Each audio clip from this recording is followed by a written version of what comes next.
ya, ada yang daerah Jabodetabek, ada yang daerah Jawa, bahkan ada yang daerah eh, Sulawesi Makassar ya. Oh, Masya Allah. Senang banget teman-teman. Jadi kalau di Lighthouse ini, meskipun ya kita patut bersyukur sih adanya fasilitas seperti ini ya, webinar, web talk gitu ya. Meskipun berbeda daerah, berbeda wilayah, kita bisa tetap berjumpa silaturahim, jadi wasilah ilmu, meskipun bahkan wasilah ilmu ya lintas benua nanti bareng guru kita Abi Fauzi, Masya Allah, Tabarakallah. Dan teman-teman, Alhamdulillah dari berbagai wilayahnya, saya ajak nih teman-teman. Ini materi ini kita akan bahas seru banget, ngobrol banyak tentang family time. Bahkan mungkin dari sisi persoalannya, pain point-nya. Apa sih yang jadi pain point ketika kita mau menghadirkan quality time yang sangat berkualitas antara kita dengan anak-anak kita, antara kita dengan adik kita, antara kita dengan keluarga kita. Apa sih persoalannya? Apa sih pain point-nya? Ini yang mungkin memang menjadi target bisa kita bahas, bisa kita obrolkan bareng beliau, Abi Fauzi. Maka teman-teman, sayang banget kalau kesempatan ilmu malam hari ini hanya sampai di teman-teman aja. Maka saya ajak, yuk teman-teman, share info ini, share web talk ini malam hari ini, ajak entah itu temannya, entah itu keluarganya, saudaranya, kerabatnya, diajak kita ngobrol bareng malam ini karena nanti teman-teman juga bisa nanya banyak ya, bisa belajar bareng banyak sehingga tidak hanya berhenti di teman-teman saja ilmunya, semoga jadi wasilah ilmu manfaat, jadi makin barokah kualitas ilmu yang kita ikhtiarkan malam hari ini.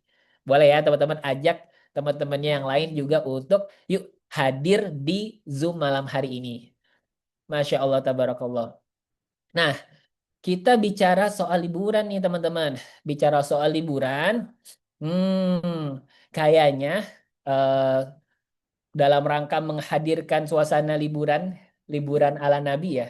Kalau nggak salah ya, ada penjelasan kan kalau Nabi waktu dalam kondisi ada dua hal yang merehatkan Nabi. Ada Nabi ketika lagi perang sama dengan para sahabat, lagi capek-capeknya, capek fisik, capek hati. Nabi bilang sama Bilal, arih Nabi sholah. Ya Bilal, rehatkan kami, hibur kami dengan sholat. Oh, indah banget ya. Senang banget kalau misalnya suasana itu bisa kita hadirkan juga di keluarga kita. Tapi di satu sisi juga ada penjelasan bagaimana Al-Quran pun juga eh, jadi penghibur, penghibur hati seorang seorang mukmin. Nah, di sini teman-teman, sebagaimana kebiasaan atau habit yang kita budayakan di Lighthouse di godlike.id, kita akan tadabur Al-Quran dulu, kita akan tilawah Al-Quran dulu. Mari sama-sama kita kondisikan diri kita. Kalau teman-teman yang bisa sambil buka mushaf, boleh banget kita buka mushaf untuk sama-sama kita baca surat Al-Insyirah. Oke, Bismillah. Izin ya teman-teman, saya pandu tilawahnya. أعوذ بالله من الشيطان الرجيم بسم الله الرحمن الرحيم ألم نشرح لك صدرك ووضعنا عنك وزرك الذي أنقض ظهرك ورفعنا لك ذكرك فإن مع العسر يسرا إن مع العسر يسرا فإذا فرغت فانصب وإلى ربك فارغب. Teman-teman yang Allah muliakan, sedikit mengajak untuk tadabur ya teman-teman ya, mengambil insight di surat Al-Insyirah ini. yang semoga bisa langsung kita amalkan di sesi ilmu kita malam hari ini. Sering banget dibahas oleh guru-guru kita. Mungkin teman-teman pun juga sudah banyak yang ngulik tadaburnya atau tafsirnya. Di surat Al-Insyirah itu sangat menjadi highlight yang memotivasi apapun kondisi kita di bagian surat Al-Insyirah di ayat eh, innamal usri yusra, innamal usri yusra. Maka bersama kesulitan pasti ada kemudahan, sungguh bersama kesulitan ada kemudahan. Yang dalam penjelasannya pernah saya dapat teman-teman, kata Ibnu Mas'ud, kata Umar bin Khattab, karena dalil fa innamal usri fa innamal usri usra, innamal usri usra, salah satu penjelasan yang menjadi menarik adalah ini bukan saja tentang satu kesulitan sama dengan satu kemudahan. Tapi ketika Allah membahasakan kesulitan untuk kita, Allah itu menggunakan redaksinya itu al-usri. Jadi usri itu artinya kesulitan ditambah alif lam. Jadi ada alif lamnya itu yang menjadi menarik. Karena ternyata secara bahasa artinya al-usri yang dimaksud kesulitan ini sifatnya sangat definitif. Maksudnya apa? Kita itu kalau bicara soal sulit, kita tuh selalu ngerti apa sih yang menjadi sulitnya gitu ya. Kita bahkan kadang-kadang tahu seberapa banyak secara jumlahnya, terus juga bentuk kesulitannya. Dan memang sulit itu selalu sifatnya definitif gitu. Tapi ketika Allah berbicara tentang kemudahan yang membersamai kesulitan itu, Allah menggunakan kalimat yusroh tanpa alif lam. Yusron ini kalau di bahasa kaidah Arabnya berarti nakiroh. Nakiroh yang maksudnya bukan berarti bukan saja satu kesulitan sama dengan satu kemudahan.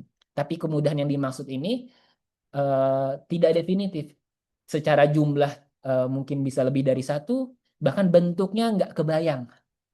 Maka teman-teman, sering banget sebenarnya di setiap aktivitas kita yang lelah, melelahkan, capek, kalau kita pelan-pelan merenung, Allah selalu membersamai kesulitan-kesulitan itu dengan berbagai kemudahan yang ternyata itu perlu kita sadari.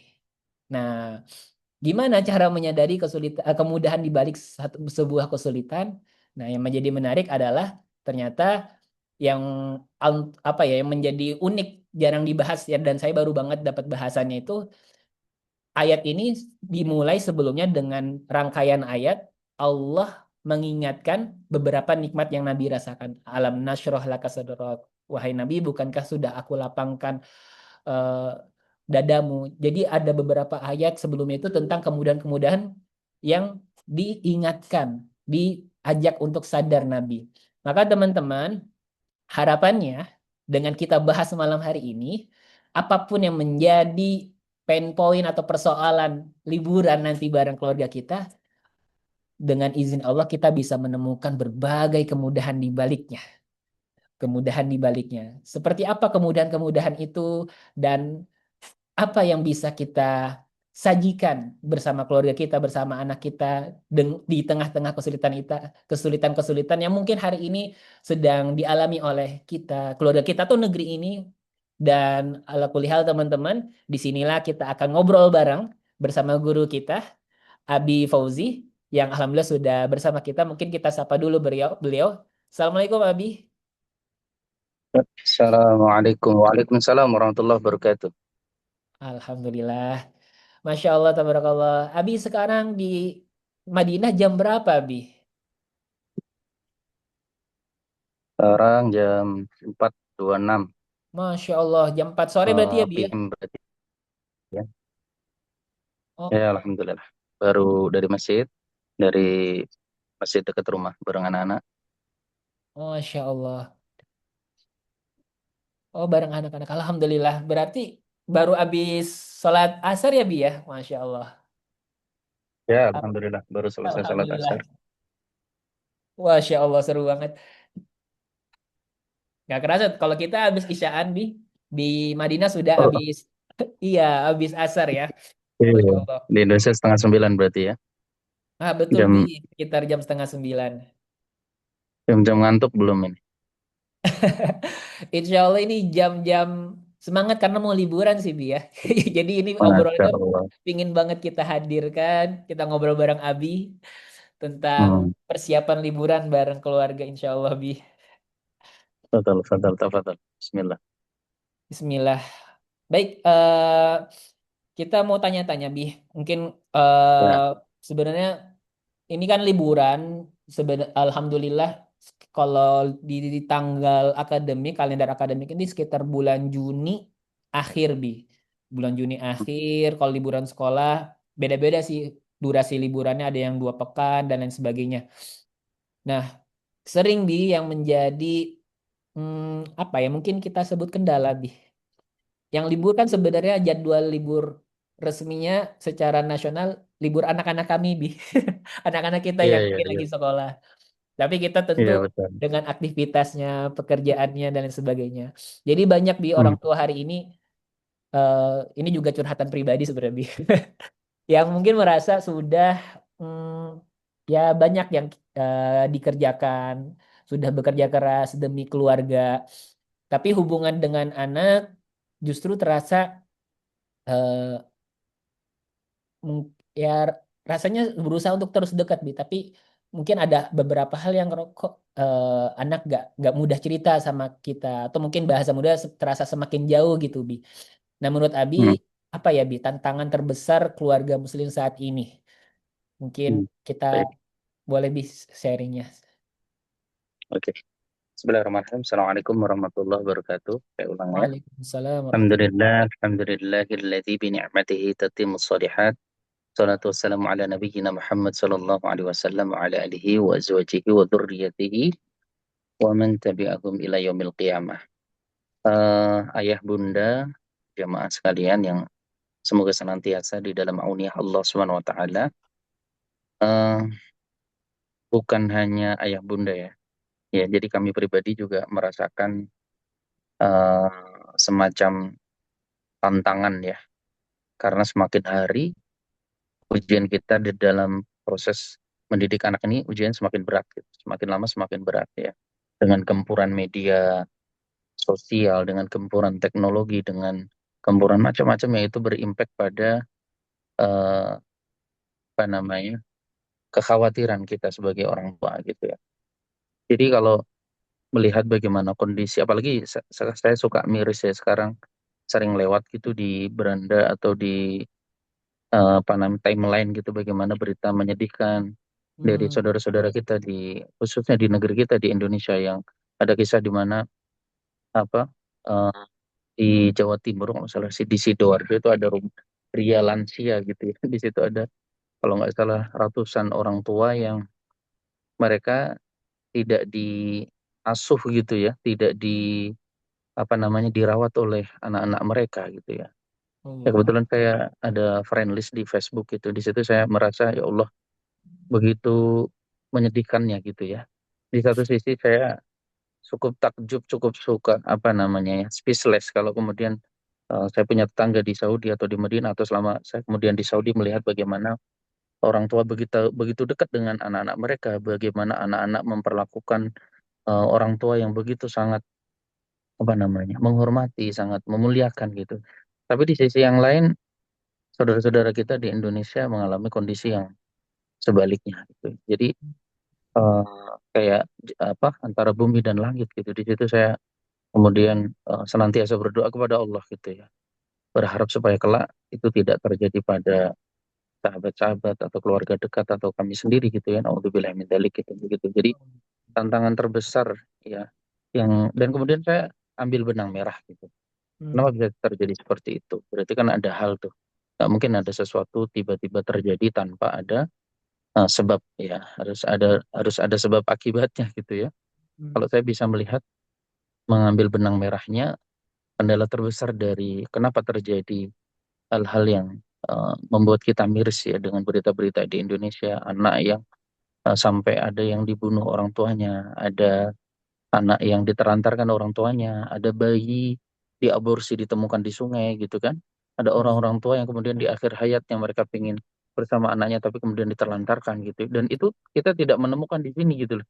Tidak Hmm. menemukan di Saudi gitu ya.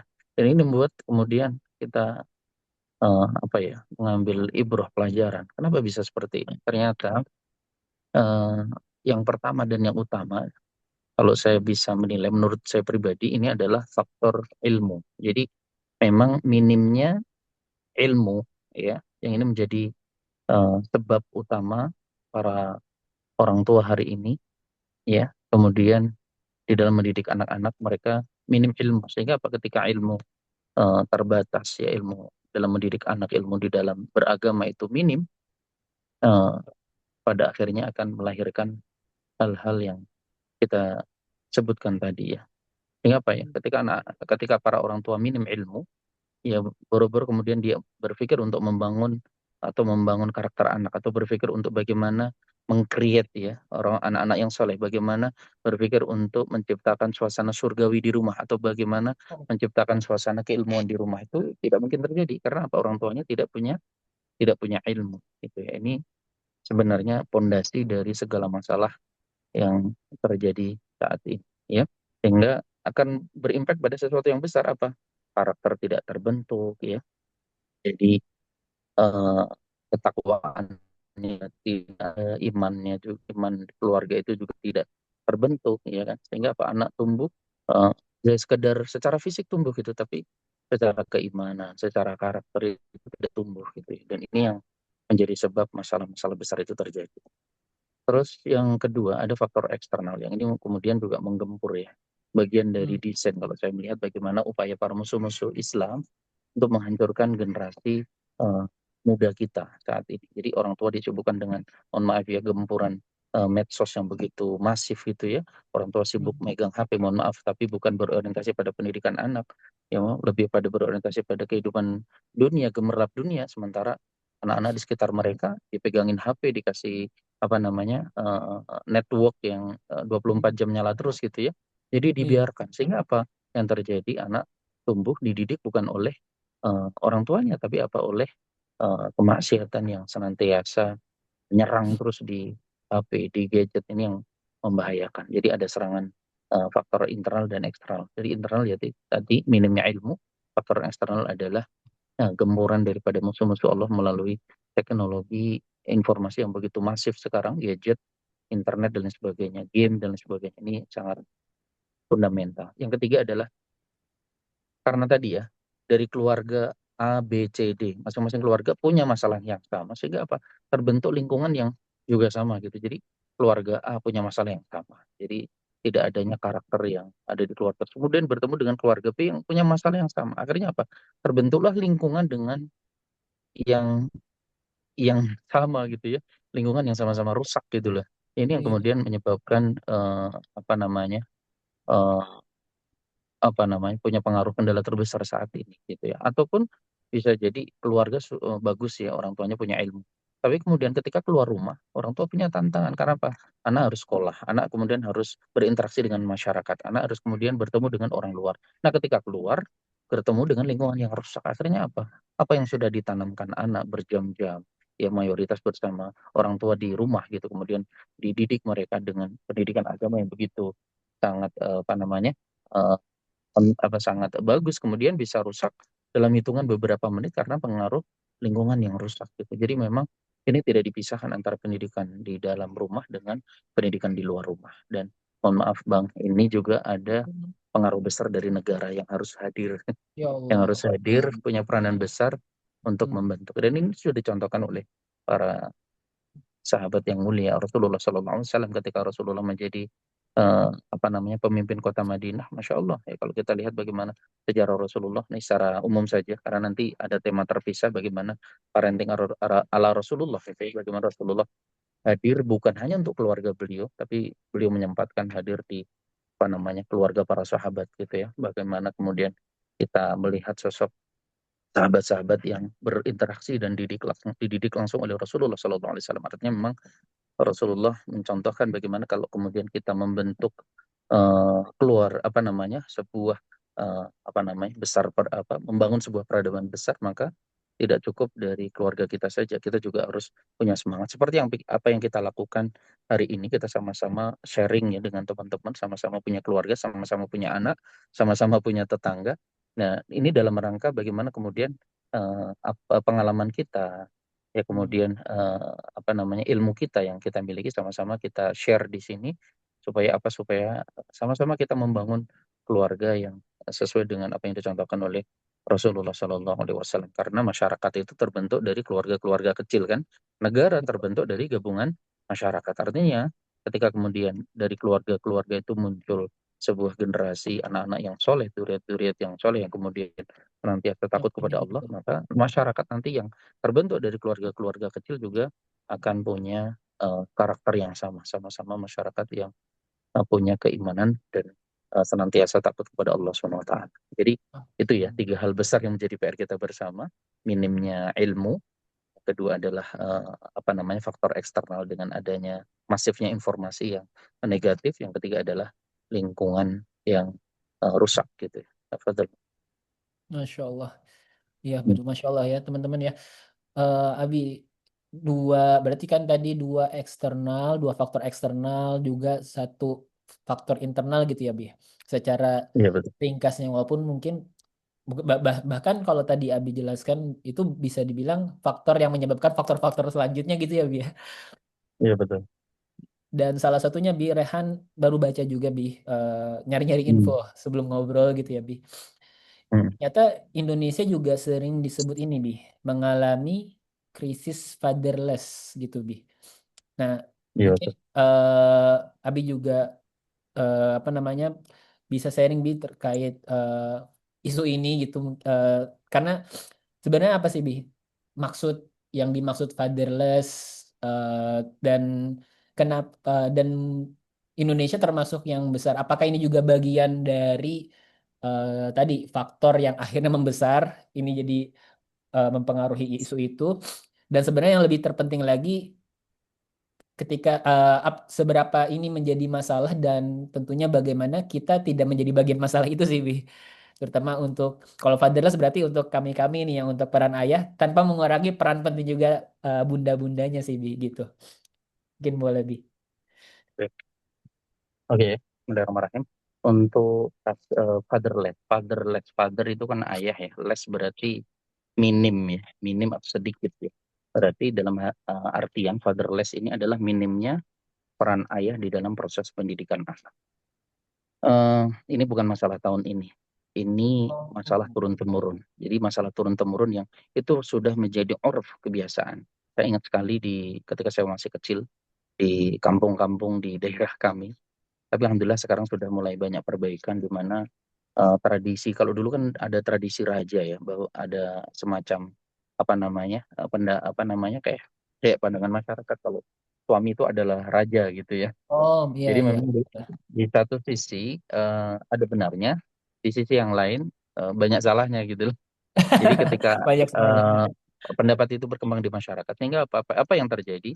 Nah, Saya ingat banget ketika banyak ibu-ibu yang pulang, mohon maaf ya, bangun hmm, pagi-pagi, repot banget menyiapkan apa namanya kebutuhan anak-anaknya untuk sekolah, menyiapkan kadang masih punya bayi, sementara hmm, mohon maaf ya, bapak-bapaknya gitu ya, itu dengan santainya masih teriak-teriak minta minum kopi sambil nonton TV gitu, tanpa memperdulikan kesibukan para ummahat atau para ibu-ibu, dan itu sangat hmm, bagi saya itu menyentuh sekali ya karena eh, dan bersyukurnya waktu itu bapak saya mencontohkan langsung bagaimana tradisi itu sangat tidak bagus gitu. Jadi saya ingat hmm, banget ketika bapak saya secara pribadi mencontohkan eh, bantu masak gitu, menyiapkan kebutuhan apa namanya ibu saya di rumah gitu. Jadi tidak gengsi untuk kemudian mengambil alih kegiatan dapur dan lain sebagainya. Terus berusaha bapak itu nggak pernah ke warung gitu, nggak pernah ke warung, nggak pernah nyontoin, nggak pernah jajan gitu ya. Masya Apapun yang Allah. dimakan di rumah itu dimakan bareng. Sementara ada banyak komunitas bapak-bapak di sana yang pagi-pagi sudah gosip di warung, sementara anaknya itu masih kelaparan di rumah gitu ya. Dan itu Hmm. sangat menyedihkan. Jadi memang kalau saya lihat tradisi itu lebih parah dulu, Bang. Dulu ya, Oh, dulu. iya sih, Tapi benar-benar. semakin ke sini sudah semakin banyak perbaikan. Tapi Betul, betul, juga betul. Hmm. masih cukup memprihatinkan kalau kita bandingkan dengan negara-negara yang, mohon maaf ya, kayak negara-negara Arab gitu yang mereka memang eh, apa namanya kepedulian terhadap urusan rumah tangga itu luar biasa. Kalau di sini itu bapak itu ya bukan fatherless, tapi father maxi kalau di sini ya, bagaimana bapak-bapak itu dari urusan belanja makanan, dari urusan mengantar anak sekolah, dari urusan membantu mengerjakan PR Oh, anak-anak, dari urusan menyimak hafalan anak-anak itu sudah umum gitu ya, mendampingi anak-anak ke halaqah, mendampingi anak-anak untuk kemudian mengerjakan PR dan sebagainya, sampai yang hafal harga cabai di pasar, yang hafal harga belanja. Jadi udah sibuk nyari duit, sibuk juga mengalokasikan manajemen keuangan, terus sibuk Masya juga Allah. untuk proses pendidikan anak di rumah dan di luar rumah gitu. Dan itu memang Ya saya Allah. lihat memang masya Allah, kalau saya runut memang turun temurun ya, apa yang kemudian menjadi contoh yang dilakukan Rasulullah SAW itu menjadi syariat yang akhirnya menjadi tradisi. Jadi kalau lihat bapak-bapak orang Arab itu, maka di sini itu nggak ada sistem pesantren bang, nggak ada Hmm, sistem ma'had kan. Di sini semuanya pendidikan anak ya diambil alih oleh orang tuanya, dan ayah itu menjadi apa namanya kepala madrasah gitu. Jadi kalau di rumah itu adalah madrasatul ula, jadi ya. kepala madrasah itu ya ayahnya. Dan saya Oh, lihat Masya memang Allah itu benar-benar. benar-benar diterapkan gitu ya, turun temurun sampai hari ini. Dan saya yakin bahwa itu adalah buah dari ilmu yang matang, bagaimana mereka menteladani kehidupan Rasulullah Shallallahu Alaihi Wasallam, dan kemudian itu menjadi kurikulum pendidikan mereka, gimana orang tua terutama ayah itu Hmm, sangat dilibatkan oleh pihak sekolah dalam proses tumbuh kembang anak-anak gitu ya, dalam hal urusan sekolah maupun yang lain begitu. Jadi eh, fenomena fatherless, dan kalau kita lihat memang di negeri kita ini menjadi PR kita bersama ya. hmm, Tapi kita bersyukur ya bahwa sudah banyak lahir keluarga-keluarga gen milenial yang sangat care terhadap apa namanya masalah ini, sehingga eh, hmm. istilah fatherless tadi sudah mulai apa namanya berkurang ya. Tapi PR-nya juga masih besar gitu, karena memang kalau kita melihat berita-berita yang beredar gitu ya, rusaknya generasi muda kita saat ini, kemudian terjadi apa namanya kemunduran ya pendidikan anak, atau anak kemudian mohon maaf eh, terjebak pada sesuatu yang itu merusak gitu dan sebagainya. Ini menjadi bukti bahwa PR apa namanya dakwah kita di Indonesia ini menjadi sangat besar gitu ya. Sehingga apa? Jangan sampai ada pesan anak itu yatim bukan secara real tapi secara tidak real. Maksudnya secara real Oh, ayahnya ada, iya, tapi iya. keberadaannya seolah-olah tidak ada gitu. Kalau dalam bahasa Arab itu hadirun jasadan Eh, ghaibun ruhan gitu. Jadi Masya secara Allah. fisik jasadnya itu hadir, tapi Eh, secara ruh tidak hadir. ya. Misalnya yang sering kita lihat lah, kita kita mungkin memaklumi ya, ketika sudah Hmm. sibuk dengan cari maisha seharian, pulang ke rumah kan pengennya istirahat ya. Jadi Iya ketika betul pengen banget sih. istirahat, Eh, pengen ada hiburan kan, sehingga apa yang dipegang yang pertama kali bukan anaknya tapi gadget gitu ya. Sehingga oh, kemudian ketika anaknya mendekat, bukannya dipeluk tapi sebaliknya gitu kan. Namanya Masya anak, Allah. kedatangan ayah itu kan sebuah kerinduan ya, sebuah hal yang itu ditunggu-tunggu oleh anak mereka gitu. Tapi kadang eh, banyak di antara ayah hari ini yang eh, lupa bahwa merasa bahwa kewajibannya sudah selesai. Jadi yang tadi kembali lagi kepada kesalahan pemahaman. Jadi ilmu mereka dalam memahami bagaimana kewajiban sebagai seorang ayah itu masih minim, sehingga merasa bahwa kewajibannya udah selesai tuh, cari maikah gitu, memberikan nafkah gitu ya. Merasa Heeh. bahwa semua kebutuhan atau semua pendidikan anak itu tugasnya para ibu gitu ya. Nah ini Hmm. justru menjadi eh, apa namanya menjadi bahaya, dan ini akan menjadi hal yang akan kita bicarakan nanti apa lebih detail lagi tentang kerusakan mental atau karakter anak-anak hari ini. Betul. Ya Allah. Itu sering banget Sat, kalau di kalangan sosmed gitu ya Sat, ya. Netizen nyebutnya Hmm, hmm, punten Sat, yatim pasif. hmm. Wayadubillah, Ya, terima kasih. yatim pasif. Ya, Masya Allah. Ya, Masya ya. Allah. Dan tapi benar Sat, kadang-kadang tadi yang dibahas Ustadz beberapa contoh-contoh, aduh iya lagi menyentuh Sat. Apa, Hmm, secara pribadi juga. Mungkin beberapa teman-teman juga tentunya ini bagian dari kita ikhtiar terus menjadi lebih baik dari hari kemarin gitu ya. Tapi hmm, kalau boleh bertanya saya terkait kan ayah tentu juga tadi banyak tuh. selain maisha. Pokoknya banyak lah kesibukannya tentunya yang menjadi kewajiban kita tentunya. Tapi jika Hmm. ditanya jika ayah sibuk bekerja, kira-kira Ustadz, apa ya bentuk keterlibatan paling sederhana deh. Tapi ini berdampak yang bisa dilakukan setiap hari oleh Hmm. seorang ayah gitu. Hmm. Hmm. Jadi gini, kalau apa namanya melihat bagaimana kemudian eh, urgensi daripada peran ayah hari ini, banyak hal yang bisa kita lakukan, hal-hal sederhana yang bisa kita lakukan, yang itu sudah menjadi contoh dari Rasulullah, termasuk contoh para sahabat yang mulia gitu ya, melakukan hal-hal kecil dalam urusan rumah tangga, dari mulai mohon maaf, membentuk kedisiplinan anak. Bagaimana mengkondisikan anak itu bisa tepat waktu bangun, tepat waktu berangkat sholat berjamaah, tepat waktu kemudian jam tidur, ya. Ini Hmm, kemudian harus menjadi siapa yang paling punya peran nomor satu dalam hal ini? Ayah, iya iya iya ya. iya. Ayah. Jadi jangan kira tugas membangunkan keluarga itu tugas ibu ya. Ini yang banyak disalahpahami. Justru harusnya ayah yang harus nomor satu bangun. Jadi sebelum ibunya bangun, ayahnya dulu. Kalau bisa Ya Allah. diusahakan. Ini juga motivasi apa namanya teguran buat saya pribadi juga. Jadi kita bangun dulu, kita sholat tahajud dulu, baru bangunkan istri. Jadi setelah kita bermunajat kepada Allah, setelah kita minta petunjuk Allah, setelah kemudian kita berkhotbah dengan Allah dengan sholat tahajud itu, kemudian kita bangunkan istri kita, kemudian kita ajak istri kita tahajud. Setelah itu baru bangunkan anak-anak. Kita mulai latih mereka untuk bangun sebelum subuh itu misalnya. Itu hal menurut saya bukan hal kecil, itu hal besar karena apa? Apa yang Oh, akan terjadi besok seharian itu tergantung bagaimana kita memulai di awal hari. Kalau kita mulai dengan pendekatan apa namanya? Taqarrub ilallah, pendekatan mendekat kepada Allah dengan sholat gitu ya, minta pertolongan Allah dengan sholat, minta petunjuk Allah dengan sholat, maka seharian nanti insya Allah itu dalam apa dari mulai bangun sampai nanti tidur lagi, insya Allah Allah akan senantiasa membersamai anak-anak dan keluarga kita. Ini silakan nanti dipraktekkan. Tahajud nggak kemudian harus panjang gitu, sebagaimana tahajudnya para sahabat-sahabat yang mulia, mereka bisa berjam-jam gitu ya, bisa bahkan hampir setengah malam full gitu ya. Kita bisa mulai dari 2 rakaat, 4 rakaat gitu ya, dan kita ajak istri kita, kemudian di situ kita bangunkan anak-anak kita libatkan anak-anak kita juga, walaupun 2 rakaat kita bangunkan. hmm. Setelah itu kemudian kita ajak, kalau punya anak cowok diajak ke masjid untuk melakukan sholat subuh, dan itu ayah harus terlibat secara aktif, menyiapkan, mohon maaf mungkin bantu, saya anaknya masih ngantuk, digandeng, dipeluk, ya. Jangan lupa ketika bangun didoakan. Jadi eh, dipeluk mereka, didoakan gitu ya, diajak mereka ke kamarnya. Ya, apakah apa namanya akan mudah? Ya biasanya kalau jalan menuju surga itu berat, sehingga terkadang awalnya mungkin suara kita lembut gitu, lama-lama teriak juga gitu kan.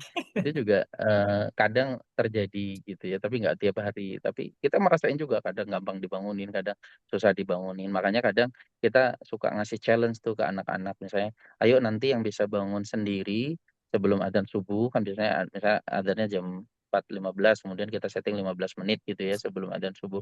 Nanti kita kasih poin, nanti kita kasih reward, itu bisa dicoba gitu. Jadi dengan reward bangun sendiri itu mempersiapkan. Jadi memang harusnya memang membiasakan anak-anak itu disiplin dimulai dari kegiatan sholat. Karena memang ketika sholat itu bisa disiplin tepat waktu, kalau laki-laki bisa berjamaah, itu nanti insya Allah Bang, jadi kegiatan-kegiatan yang lain itu akan bisa sesuai dengan harapan kita. Jadi bisa disiplin gitu ya. Kemudian akan kita terus kan ada sunnah ya setelah sholat subuh itu kemudian eh, apa agar sobah ya dikir pagi itu bisa Hmm. kita ajak mereka kalau mereka sibuk banget kayak di sini misalnya kan sibuk banget tuh persiapan sebelum sekolah gitu, itu nanti bisa kita baca sama-sama ketika mengantarkan anak-anak, jadi sambil naik mobil atau naik motor ya kita baca doa itu bareng-bareng. Kalau anak-anak kami itu pagi itu udah kadang nyiapin untuk yang akan distorkan sore nanti, Hmm.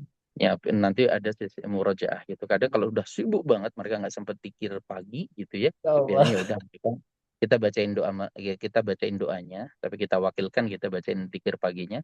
Nah mereka kemudian menyiapkan yang lain gitu. Apakah Quran untuk Qurannya ataukah persiapan untuk sekolahnya dan lain sebagainya. Jadi hal-hal kecil begitu bisa dipraktekkan dalam kehidupan sehari-hari kita. Terus yang kedua adalah melibatkan anak dalam kegiatan eh, apa namanya membantu uminya. Ini penting banget ya. Contoh Oh, menarik. misalnya, Ah, contoh misalnya, dan nggak usah di apa ya, maksudnya nggak usah kemudian anak mentang anak laki-laki terus kemudian tidak dilibatkan dalam kegiatan dapur, enggak gitu ya.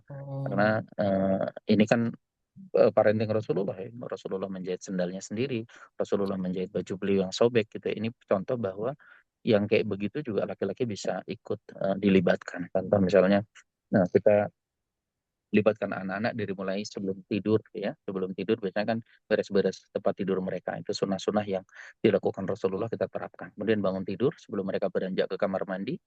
Hal-hal yang simpel saja, misal contoh melipat selimut gitu ya, merapikan kembali bantal dan sebagainya. Kemudian ke kamar mandi.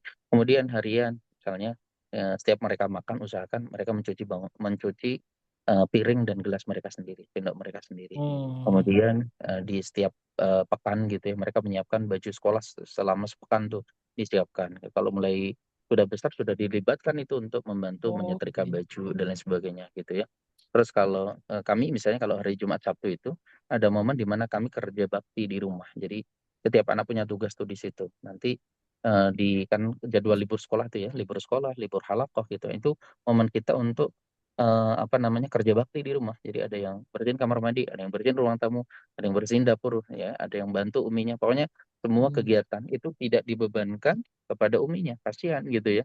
Tapi justru itu kerja bareng dari semua unsur keluarga yang ada. Jadi anak-anak punya tanggung jawab ya bahwa seperti ini tuh bukan tanggung jawab ibu, ya, bukan tanggung jawab ibu saja, tapi juga tanggung jawab masing-masing anak. Selain itu juga ketika mereka dilibatkan dalam hal-hal sederhana, membuat anak kemudian punya rasa percaya diri yang tinggi dan tanggung jawab yang tinggi. Ya, hmm, itu masya Allah nanti efeknya luar biasa ketika mereka keluar, ya mereka akan punya tanggung jawab tuh. Terus membiasakan misalnya kalau melakukan sesuatu dikembalikan di tempatnya, bahkan kayak hmm, piring di tempat dikembalikan lagi, kemudian belajar bukunya dikembalikan lagi, terus ketika makan bekas makannya diberesin lagi, ketika sholat berjamaah, kemudian sandalnya usahakan di tempat sendal nggak ditaruh sembarangan gitu ya. Nah, itu nanti ketika mereka sekolah, mereka akan terbiasa dengan habit yang kita tumbuhkan di rumah, mengakibatkan akhirnya mereka punya habit bagus di sekolah dan bahkan bisa ngajak teman-temannya. Dia bisa nasihatin teman-temannya untuk tidak buang sampah sembarangan, dia bisa nasihatin teman-temannya untuk apa namanya sholat tepat waktu dan lain sebagainya. Itu terbentuk di rumah dan itu dicontohkan oleh yang paling utama oleh ayah ya. Ayah hmm. peran utama ayah sebagai apa Aduh. CEO ya. CEO di dalam CEO. rumah. Jadi Iya sih. kepala sekolahnya. Jadi nomor satu tuh ayah. Jadi ayah tuh harus hadir. Ya, walaupun sesibuk apapun, pasti di sela-sela kesibukan akan ada waktu sempat ya. Kalaupun misalnya ayahnya nggak ikut terlibat, nah Hmm, tapi ketika ayahnya libur, ayahnya di depan mata mereka mencontohkan gitu loh. Ayah tuh sibuk dan sangat hmm, produktif gitu. Ketika misalnya ini abinya paling sempatnya hari Ahad atau hari Sabtu gitu. Ya udah, selama Sabtu dan Ahad seproduktif mungkin untuk urusan keluarga bukan urusan kerjaan ya. Kalau misalnya hmm. kerjanya bisa di apa nah di break dulu lah 2 hari itu khusus untuk keluarga itu bisa diterapkan. Jadi full misalnya 2 hari dipakai untuk full untuk mendampingi anak, untuk membantu istri, untuk urusan rumah, untuk beres-beres rumah dan sebagainya. Dan si ayah terlibat langsung. Kalau nggak ada hal penting yang itu harus pegang HP, udah taruh aja HP-nya. Taruh Iya sih. HP. Nanti pesan. Kalau saya biasanya saya setting ya, misalnya ada teman-teman rekan. Kalau saya kan jam kerjanya nggak jelas gitu ya. Itu mereka sampai teman-teman travel itu sudah tahu kalau ada urgen dan saya nggak Hmm, jawab. Oh pasti saya urusannya urusan anak-anak sama istri gitu kan. Akhirnya mereka saya bilang kalau memang urgent banget telepon gitu. Kadang kan iya. saya ada slow respon gitu. Berarti saat itu saya mendampingi anak-anak, saat itu saya mendampingi istri atau saat itu saya kemudian sedang kegiatan bersama keluarga gitu. Ya kalau itu udah urgent banget telepon, nah baru kemudian oh saya tahu ternyata ada panggilan atau ada hal urgent yang harus saya jawab. Tapi kalau kemudian itu nggak ada, ya udah kita nggak ada alasan untuk eh, apa harus pegang HP terus gitu, nggak perlu gitu ya. Sehingga apa? Eh, Benar-benar waktu kita maksimal untuk apa namanya untuk keluarga gitu ya di waktu sela-sela waktu kesibukan kita. Apalagi untuk orang tua, untuk para ayah yang mohon maaf ya pergi pagi pulang malam gitu ya. Pergi anaknya belum bangun, pulang anaknya Udah tidur. pergi anaknya belum bangun, pulang Eh, anaknya sudah tidur gitu. Ini kan sangat apa ya? Pasti sangat ini sekali. Nah, Salah satu tipsnya, karena saya juga pernah merasakan di posisi seperti itu, biasanya kita bikin report harian. Jadi misalnya Report. si A, si Fatih misalnya hari ini punya agenda murojaah 3 juz. Kemudian punya agenda ngajak Hikam sholat asar misalnya. Atau punya agenda setoran sekian. Nah itu agenda harian itu saya report ke Uminya, nanti Uminya ngasih report harian. Dan report agenda harian itu anak-anak lihat, ya Fatih lihat, oh ini dari Abi nih. Jadi anak itu merasa terus diawasi orang abinya, walaupun abinya nggak hadir di situ. Jadi ada reportnya, nanti ada centangnya. Kalau belum selesai nanti diceritakan kendalanya oleh uminya. Ini belum bi sebabnya begini-begini. Dia harus cerita dan anak harus mengisi reportnya sendiri. Ya, ketika anak harus report sendiri, ketika dia centangnya hijau, hijau, nanti dapat bintang dari abinya, anaknya kan senang kan. Nah, di situ kemudian anak dapat reward ya, kadang ucapan terima kasih, kadang pujian, atau kadang apa uang jajan gitu sebagainya. Atau nah uminya punya inisiatif untuk memberikan gitu. Jadi tidak harus stay at home. Jadi nggak harus abinya tuh full di rumah nggak gitu ya, nggak harus full di rumah. Tapi justru disitulah kemudian kecerdasan apa pintar-pintarnya kita sebagai ayah untuk memanfaatkan teknologi yang ada untuk terus terlibat baik secara langsung maupun tidak langsung dalam proses pembentukan atau pendidikan anak di rumah begitu. Masya Allah. Oke ya, Oh, Kak. jadi memang selain, maksudnya ketidakhadiran secara fisik bukan membatasi ketidakhadiran secara psikis Hmm. gitu ya, Ustaz ya? Iya betul, sehingga iya betul. Ya Ya Allah. ini penting sekali Hmm. karena kalau kita apa namanya belajar bagaimana Al-Quran membahasakan Hmm. eh, ini luar biasa ya. Karena kan kalau di dalam Al-Quran itu kan ada 3 kata yang terkait dengan rojul ya. Jadi ada rojul, ada rijal, ada rojulaini. Ya, dan ini disebutkan banyak sekali. Misalnya rojulun disebutkan 23 kali. Terus kata rijalun disebutkan 27 kali. Kata rojulaini disebutkan 5 kali. Masya Allah ya. Masya. Rojul laki-laki. Ini kan berarti ayah kan dalam hal ini. Gitu. Bagaimana kemudian ketika kata rojul atau rijal disebutkan berulang di dalam Al-Quran. Ini menunjukkan bagaimana pentingnya laki-laki dalam proses pembentukan karakter anak gitu ya. Karena kalau kita bedah secara bahasa, rojulun itu kan satu makna dengan kata rijal. Rijal itu kan kaki gitu ya. Ya nggak? Hmm. Iya, Rijal iya. itu kaki. Kaki ya secara makna kan bahwa kaki itu posisinya kan mengangkat atau apa namanya menjadi tumpuan dari beban anggota badan di atasnya kan. Hmm. Dan ini memang bisa kita ambil hikmahnya bahwa ketika kemudian eh, rojul ini pasti ya Allah takdirkan rojulun atau laki-laki ini punya beban yang sangat berat gitu ya, beban yang sangat berat. Jadi ketika para ayah hari ini misalnya mohon maaf ya kadang sudah dari Hmm. kerjaan sudah sangat tertekan atau sangat under pressure gitu ya dari kerja pulang ke rumah itu berharap dapat hiburan, berharap kemudian pengen istirahat ya tapi justru di rumah tuh malah datang istrinya curhat gitu kan, kemudian anaknya curhat gitu kan. Nah ini kemudian dia itu bersyukur sekali gitu kalau kemudian kita di Oh. posisi menjadi tempat curhat dari apa namanya orang-orang sekitar kita terutama anak-anak sama pasangan kita karena kenapa ketika mereka curhat berarti mereka memposisikan kita sebagai orang yang eh, akan bisa paling tidak menjadi tempat keluh keluh kesah mereka gitu ya. Walaupun mereka nggak merasakan ya apa yang kita rasakan sebagai seorang ayah gitu tapi disitulah dan ini hiburan sebenarnya gitu artinya kita harus bersyukur Oh. ketika kemudian kita di mana-mana kok menjadi tempat curhat gitu. Belum kadang di kantor juga kita tempat curhat, di tempat kerja kita menjadi Tuhan, tempat curhat teman-teman kita, kemudian kita datang ke masjid tempat curhat tetangga kita gitu ya. Semakin banyak kita menjadi beban dari masalah-masalah orang-orang di sekitar kita itu semakin menunjukkan tingginya derajat kita di hadapan Allah. Insya Allah begitu ya. Karena Allah. memang siapa sih yang paling banyak bebannya di dunia ini? Nabi dan Nabi Rasulullah. Allah. Dan beban Rasulullah bukan hanya keluarganya, tapi umatnya seluruh seluruh umatnya bayangin. Berarti kan Hmm. Allah menjadikan laki-laki sejati adalah tempat mendapatkan beban orang-orang di sekitarnya. Dan kita bersyukur kalau kemudian masih banyak orang-orang yang menjadikan kita tempat curhat mereka. Karena kenapa dengan begitu posisi kita Allah angkat derajat kita insya Allah dan menjadi wasilah kita untuk mengumpulkan pahala. Minimal kita menjadi pendengar mereka. Syukur-syukur kita menjadi orang yang membantu memberikan solusi kepada mereka. Gitu. Ya Allah, amin, amin ya Allah. Ya. Insya Allah. Aduh, benar banget, Seth. Nah, tadi sempat di apa namanya di highlight Seth, terkait mana Hmm. yang lebih berat, beban hidupnya, perjalanan hidupnya tentunya Nabi ya. Walaupun Hmm. bukan berarti wah wajar kita bukan Nabi boy kan gak, gak gitu juga. Justru itu Hmm. jadi inspirasi teladan. Nah, yang menjadi menarik saat Hmm. sebenarnya kalau kalau misalnya perjalanan hidup Aji sudah seberat itu, kalau kita lihat bagaimana kisah para nabi, pun juga khususnya Nabi Muhammad SAW, tentunya para nabi, anbiya, pun juga Nabi Muhammad SAW juga seorang ayah, seorang suami gitu ya, Abi ya. Hmm. Itu Betul. apa Betul. mungkin ada mungkin kisah-kisah yang bisa jadi inspirasi kita Bi untuk kita langsung aplikasikan nih, khususnya untuk liburan Hmm. nanti Bi. Mungkin boleh Bi Hmm. beberapa dikutip kira-kira kisah siapa gitu Bi.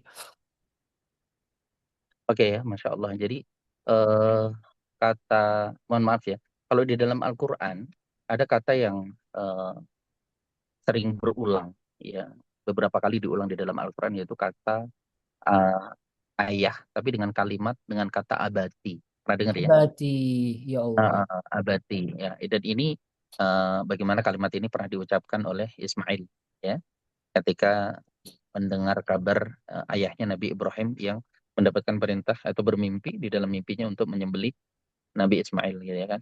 Terus Hmm, kemudian abati ini juga diulang ketika Nabi Yusuf ya mendapatkan mimpi dan kemudian menceritakan kepada ayahnya Nabi Yakub, Nabi Yakub Yakub. gitu ya. Hmm. Ya, Nabi Yakub. Jadi kalau kita lihat bagaimana kemudian kenapa Al-Quran tidak memakai kata abi gitu ya. Padahal dalam bahasa Arab kan kita sering yang kita tahu ya, abi, Hmm, ayah itu kan abi ya. Tapi kenapa kemudian betul. Allah menggambarkan atau menggantikan kata abi dengan kata Berarti. abadi. Jadi ada tambahan taknis ya. Hmm, Ternyata Masya Allah kalimat atau kata taknis di dalam kata abadi itu mengandung makna yang sangat luar biasa. Apa maknanya? Kalau Masya Allah ya, setelah saya pelajari lagi kemudian. hmm. Dan kata abadi ini diulang kalau nggak salah 8 kali di dalam Al-Quran. Masya Di Allah. antaranya di surat Yusuf ayat 4, di surat Yusuf ayat 100, kemudian di surat Maryam ada 3 ayat di dalam surat Maryam, kemudian di Hmm, surat Qasas dan surat As-Saffat. Masya Allah. Nah, kemudian tak taknis az-zaidah, tak taknis yang ditambahkan di dalam kata abadi itu mempunyai makna kedekatan emosional. Jadi oh, kedekatan emosional. Jadi kalimat abadi diucapkan anak kepada ayah mereka di dalam Al-Quran itu digambarkan mereka dekat secara personal dan secara emosional. Dan ada oh, makna yang sangat mendalam di mana kemudian si anak ini percaya. Jadi ketika Nabi Yusuf mendapatkan mimpi apa namanya? Ra'aitu ahada asyara kaukaba wasyamsa wal qamara, ya kan? Kemudian di situ kemudian dengan spontan karena dekatnya Nabi Yusuf dengan Nabi Yakub, dia langsung curhat cerita kepada Nabi Yakub gitu ya. Dan hmm, ini apa namanya? Al-Qur'an mencontohkan bagaimana kemudian eh, ayah ya menjadi ayah yang dekat itu menjadi kunci daripada sukses membangun atau mendidik anak gitu. hmm. Jadi kedekatan secara emosional. Jadi jangan sampai hari ini ketika anak-anak punya masalah justru bukan ayahnya yang dicari untuk kemudian dia berkeluh kesah gitu, tapi malah orang lain. Kalau ini terjadi bahaya. Anak-anak Oh, nanti akan mencari orang di luar atau mencari sesuatu yang kemudian dia percaya memberikan kenyamanan, memberikan ketenangan, memberikan apa ya solusi bagi dia. Sementara di rumah sudah standby yang orang yang paling aman dan orang yang paling bertanggung jawab gitu, orang yang paling bisa memberikan solusi gitu. Tapi hmm, karena itu tidak terjadi di rumah, akhirnya anak akan mencari di luar. Yang terjadi ketika dicari di luar, ya yang kita lihat hari ini ada anak muda yang kemudian dirayu, kemudian mohon maaf ya sampai berzina dan sebagainya, sampai terjadi pembunuhan dan lain sebagainya. Karena apa? Ayah nggak hadir ya menjadi orang terdekat yang dia percaya untuk bercerita tentang masalah yang dia hadapi gitu ya. Jadi kisah Nabi Yusuf ketika mendapatkan mimpi seperti itu, ya pelajarannya ya dia secara spontan langsung bercerita kepada ayahnya Nabi Yakub. Ini Masya Allah kisah yang luar biasa. Dan dari pelajaran kisah Nabi Yakub juga kita belajar tentang apa ya? Bagaimana seorang ayah ketika ada informasi yang apa namanya seperti itu ya, ayah nggak langsung kemudian reaksional gitu ya, Hmm, reaksional langsung ya, ya. ini enggak, justru apa, menyuruh Nabi Yusuf supaya apa, merahasiakan kan, tidak menceritakan kepada saudara-saudaranya. Ini ada pelajaran penting bagaimana kemudian anak diajarkan untuk menyimpan rahasia, rahasia tapi pada tempatnya gitu ya, pada tempatnya gitu ya. Hmm, Dan ini luar biasa. Terus yang ketiga adalah belajar tentang kesabaran dari Nabi Yakub alaihissalam. Dan itu luar biasa. Bagaimana kemudian eh, anak yang sangat disayang kemudian tidak kembali, dan dikisahkan oleh kakak-kakaknya kalau anaknya kemudian, kalau anak yang disayang itu apa? Ya kuludi itu ya, dimakan ah, serigala. Ya kan, dimakan serigala. Yang dibawa apa? ah, Bajunya yang sudah bajunya. dilumuri darah yang bukan darah anaknya Nabi Yusuf ya. Hmm, Apakah Nabi Yakub nggak tahu? Nabi Yakub tahu. hmm. Tahu Tapi anak apa? bohongnya saja. Tapi iya, kok tahu bahwa itu dibohongi. Tapi apa? Tapi apa kemudian Nabi Yakub marah gini gini gini, enggak gitu ya. Sabar. Nah, pelajaran yang ketiga adalah kesabaran yang luar biasa gitu ya. Dan masya Allah, bagaimana kesabaran Nabi Yakub di dalam apa namanya menghadapi ujian yang seberat ini. Ini kan menjadi apa ya, awal dari apa namanya apa namanya cerita yang luar biasa di mana kelak kesabaran ini akan melahirkan seorang gubernur besar ya, yang akan Hmm, menyelamatkan keluarga mereka sendiri kan. Nabi Yusuf yang masya Allah menjadi gubernur di Mesir dan kemudian mengangkat derajat keluarga Nabi Yakub yang tadinya bukan keluarga yang dianggap oleh masyarakat. Ini kan luar biasa. Ini atas kesabaran mereka di dalam apa namanya menghadapi ujian yang diberikan Allah kepada Nabi Yakub. Yang keempat, pelajaran dari kisah Nabi Yakub adalah memaafkan. Dan ini luar biasa ya, kebayang ya. Dan akhirnya eh, sikap memaafkan ini juga dimiliki oleh Nabi Yusuf oh, alaihissalam. ya juga ya. Kalau Masya kita Allah. lihat, kalau kemudian pada waktu ketika Nabi Yusuf diangkat menjadi gubernur dan punya kesempatan untuk balas dendam istilahnya ya, tapi Eh, itu tidak dilakukan. Bahkan justru sebaliknya, dia menjadikan posisi dia sebagai gubernur untuk menjamin atau mengangkat derajat keluarganya. Yang dia lakukan justru sebaliknya, dia mengangkat derajat keluarganya, mengajak apa namanya memaafkan kakak-kakaknya dan menjadikan keluarga mereka menjadi keluarga yang insya Allah penuh dengan fasilitas dan kemudian kenyamanan, ya, dengan buah dari apa sikap yang murah hati dari Nabi Yusuf alaihissalam. Ini baru kisah dari Nabi Yakub. Apakah ada kisah lain? Banyak ya. Di antaranya Nabi Ibrahim dengan Nabi Ismail yang luar biasa. Kalau kita belajar dengan tentang kisah Nabi Ibrahim yang apa namanya dari Babilonia di Irak, kemudian eh, bertemu dengan Hajar yang itu dari Kipti, kemudian berjalan menuju ke Syams ya kan, di kawasan mana di Palestina. Kemudian Palestina. dapat perintah oleh Allah SWT untuk membawa Nabi Ismail yang waktu itu masih kecil gitu ya, sama Hmm, istrinya ke Mekah. Itu kan jarak dari Syam ke Mekah itu kan luar biasa sangat jauh ya. Dengan bekal seadanya dan kemudian bukan hanya hidup dan tinggal terus menetap di situ, enggak, justru Allah berikan ujian yang luar biasa dengan apa? Dengan suruh meninggalkan istri dan Nabi Ismail di mana? Di tempat yang tandus, nggak ada kehidupan, la ahadun wala syai'un. Jadi nggak ada siapa-siapa di situ, nggak ada air, nggak ada pohon, nggak ada orang gitu ya. Tapi luar biasa. Jadi kekuatan terbesar apa yang menjadikan mereka bisa menghadapi itu? Tauhid, Bang. Sama dengan kisah Nabi Yakub. Kekuatan besar apa yang menjadikan Nabi Yakub bisa kuat setegar itu, sesabar itu menghadapi ujian seberat itu? Sama dengan Nabi Ibrahim. Apa? Tauhid.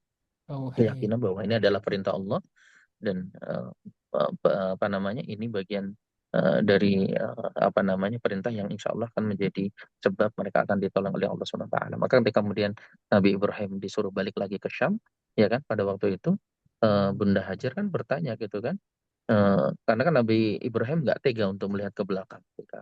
Kemudian apa namanya ditanya berulang oleh Bunda Hajar kan. Lalu kemudian ketika Bunda Hajar kemudian berpikir apakah ini adalah perintah Tuhanmu? Dan ketika kemudian Nabi Ibrahim menjawab iya gitu ya, maka apa? Bunda Hajar langsung lega dan beliau berkata, kalau begitu Allah tidak akan menyia-nyiakan kami begitu kan. Kalimat yang diucapkan Bunda Hajar ini bentuk dari apa namanya aplikasi tauhid yang luar biasa, dan masya Allah ya sebab kesabaran mereka, sebab apa tauhid mereka yang luar biasa.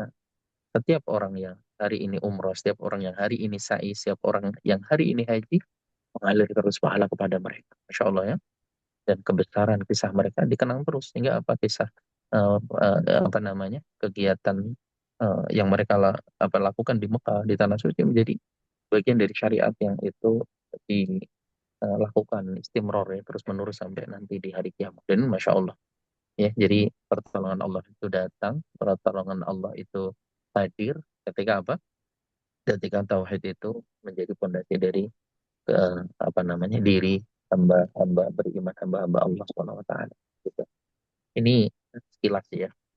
Ya. Iya, Masya Silakan Allah. mungkin bisa dikembangkan lagi. Kisah yang lain juga ada kisah Luqmanul Hakim gitu ya. Yang punya nasihat banyak kepada anaknya yang Masya Allah Hmm. diabadikan di dalam Al-Quran gitu ya. Bukan nabi ya, bukan seorang nabi, tapi Hmm. Masya Allah ya, kisahnya sampai diabadikan di dalam Al-Quran. Baik, silakan. Ya Allah, indah sekali. Masya Allah ya. Jadi eh, mungkin itu jadi gambaran ya, Bi ya, bahwa Iya. ada peran ayah, peran suami di yang terabadikan dalam Al-Quran. Yang kalau misalnya saya coba ini, Bi, apa namanya, sedikit highlight, karena menjadi menarik itu, Hmm. eh ini nggak tahu apakah yang lain juga sama, tapi kalau saya coba cari riset, Bi, beberapa, kalau peran ayah, suami, atau laki-laki hari ini gitu ya, bicara soal Hmm. keluarga, bicara soal indis ekonomi gitu, ekonomi hari ini, tentang bagaimana Hmm. penghasilan dan sebagainya. Cuma yang tadi dikisahkan maupun sekilas dari Abi, ini memang bukan Hmm. tentang hasil, kalau dalam tanda kutip ya, keberhasilan atau wah keluarganya sukses berhasil terlihat dari hal yang sifatnya ya mungkin material gitu, tapi justru yang menjadi menarik dan indahnya itu tentang bagaimana tidak reaktif di hal-hal Hmm. Hmm. situasi yang tidak terduga, bagaimana tetap bisa memaafkan, bahkan itu tadi ada hal-hal yang kondisi-kondisi yang tidak ideal yang itu nyata dilakukan oleh anak sendiri gitu ya Bi ya, tapi bisa Iya, betul betul. memaafkan, dan tentang Hmm. kesabaran. Ya Allah. Dan tadi Bi, kalau misalnya di apa namanya, agak apa ya, ambil pola gitu, suasananya mirip tentang ayah dan anak. Mungkin kalau tadi kalau kita kembali ke tema ini family time gitu, Bi. Nah, mungkin boleh Bi, saya mau kalau apakah gini, Bi, kalau di Islam itu family time itu apakah memang menjadi satu bagian yang apa ya? eh, Kunci, kan kita tahu memang peradaban masyarakat dimulai dari keluarga. Tapi gimana sih menghadirkan family time yang ini memang menjadi bagian dari kebaikan yang bisa diwujudkan gitu di keluarga.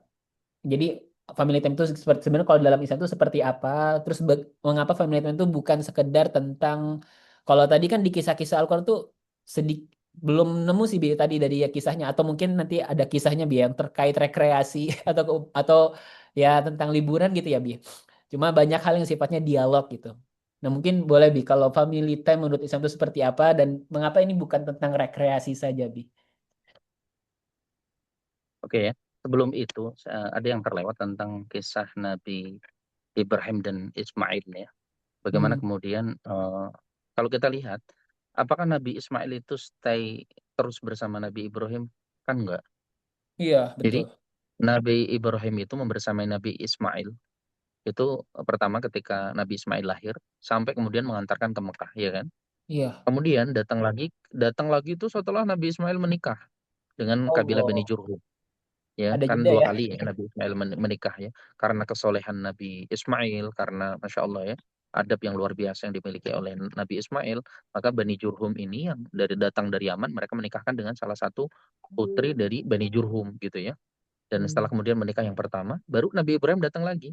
Nah, pertanyaannya, selama itu dari bayi kemudian sampai dewasa sampai kemudian menikah, kok bisa anaknya melahirkan seorang yang punya karakter yang luar biasa gitu, bahkan menjadi seorang nabi gitu, padahal ayahnya nggak hadir di situ secara fisik kan. Hmm. Pertanyaannya, kira-kira peran siapa di sini? Ibunya, Masya Allah. Jadi ibunya Oh, di sini, Masya Allah. ini kunci. Makanya Hmm. sebenarnya bang, kalau pendidikan anak ya menjadi adik yang baik itu tidak terpisah ya dengan kalimat menjadi suami yang baik. Ini harus di highlight. Ini dua posisi yang tidak bisa dipisahkan. Jadi nggak bisa menjadi ayah yang baik sementara dia menjadi suami yang tidak baik. Nggak mungkin. Ketika dia Oh, menjadi ayah yang baik, itu biasanya dia adalah suami yang, nah itu. Dan ini ada di kisah-kisah yang tadi sudah kita ceritakan ketika di antaranya kisah Nabi Ibrahim. Jadi ketika Nabi Ibrahim tidak hadir secara fisik membersamai Nabi Ismail ya dalam proses tumbuh kembang Nabi Ismail hingga kemudian menjadi seorang yang soleh bahkan menjadi tokoh Mekah. Tapi di situ ada peran ibu yang apa? Exposure ya. Exposure itu apa sih? Ngeliat apa kemudian menggambarkan gitu ya ayahnya kesolehan ayahnya Nabi Ibrahim untuk proses pendidikan anaknya. Nah, relate-nya apa dengan kehidupan kita? Jadi hmm. untuk proses pendidikan anak itu ayah nggak harus hadir 24 jam nggak harus. Walaupun dia mungkin dalam mohon maaf mungkin sehari punya waktu 15 menit.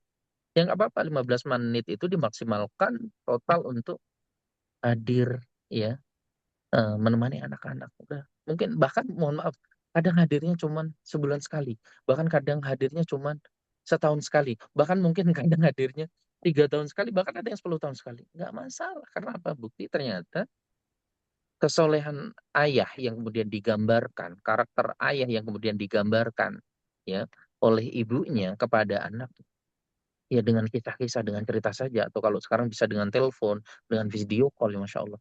Itu bagian dari proses pendidikan itu sendiri. Jadi nggak harus hadir secara fisik, gitu ya. Kalau bisa hadir secara fisik, dan itu Masya Allah setiap hari, tafadhol, itu Masya Allah bagus sekali. Tapi kalau tidak, ibu punya peran untuk menghadirkan sosok ayah setiap waktu pada anak. Tentunya yang baik-baik saja ya. Karena ayahnya juga punya manusia kadang sisi ada yang sisi buruknya nggak usah diceritain, yang baik aja. Oh, ayahmu pekerja keras, oh, nah ayahmu dulu kalau begini-begini, yang baik-baik aja. Pasti saya yakin setiap ayah di dunia ini punya hal-hal baik yang itu bisa terus dikisahkan oleh ibunya kepada anaknya ketika ayahnya tidak hadir saat itu menemani anak-anak. Oke ya, ini yang kisah daripada Nabi Ismail ya kan. Kemudian Nabi Ibrahim datang lagi kapan? Ketika sudah Ketika menikah. sudah menikah, iya. Nah, bayangin, udah menikah, punya istri, dan Nabi Ismail sangat cinta sama istrinya. Tapi Masya Allah dengan satu kalimat, istrinya bisa disuruh ceraikan loh. Bahkan dengan bahasa kiasan.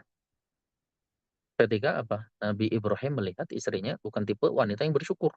Kan ditanya tuh ya, gimana kehidupan kalian? Istrinya berkeluh kesah gitu. Kemudian apa kata Nabi Ibrahim kepada istrinya tadi?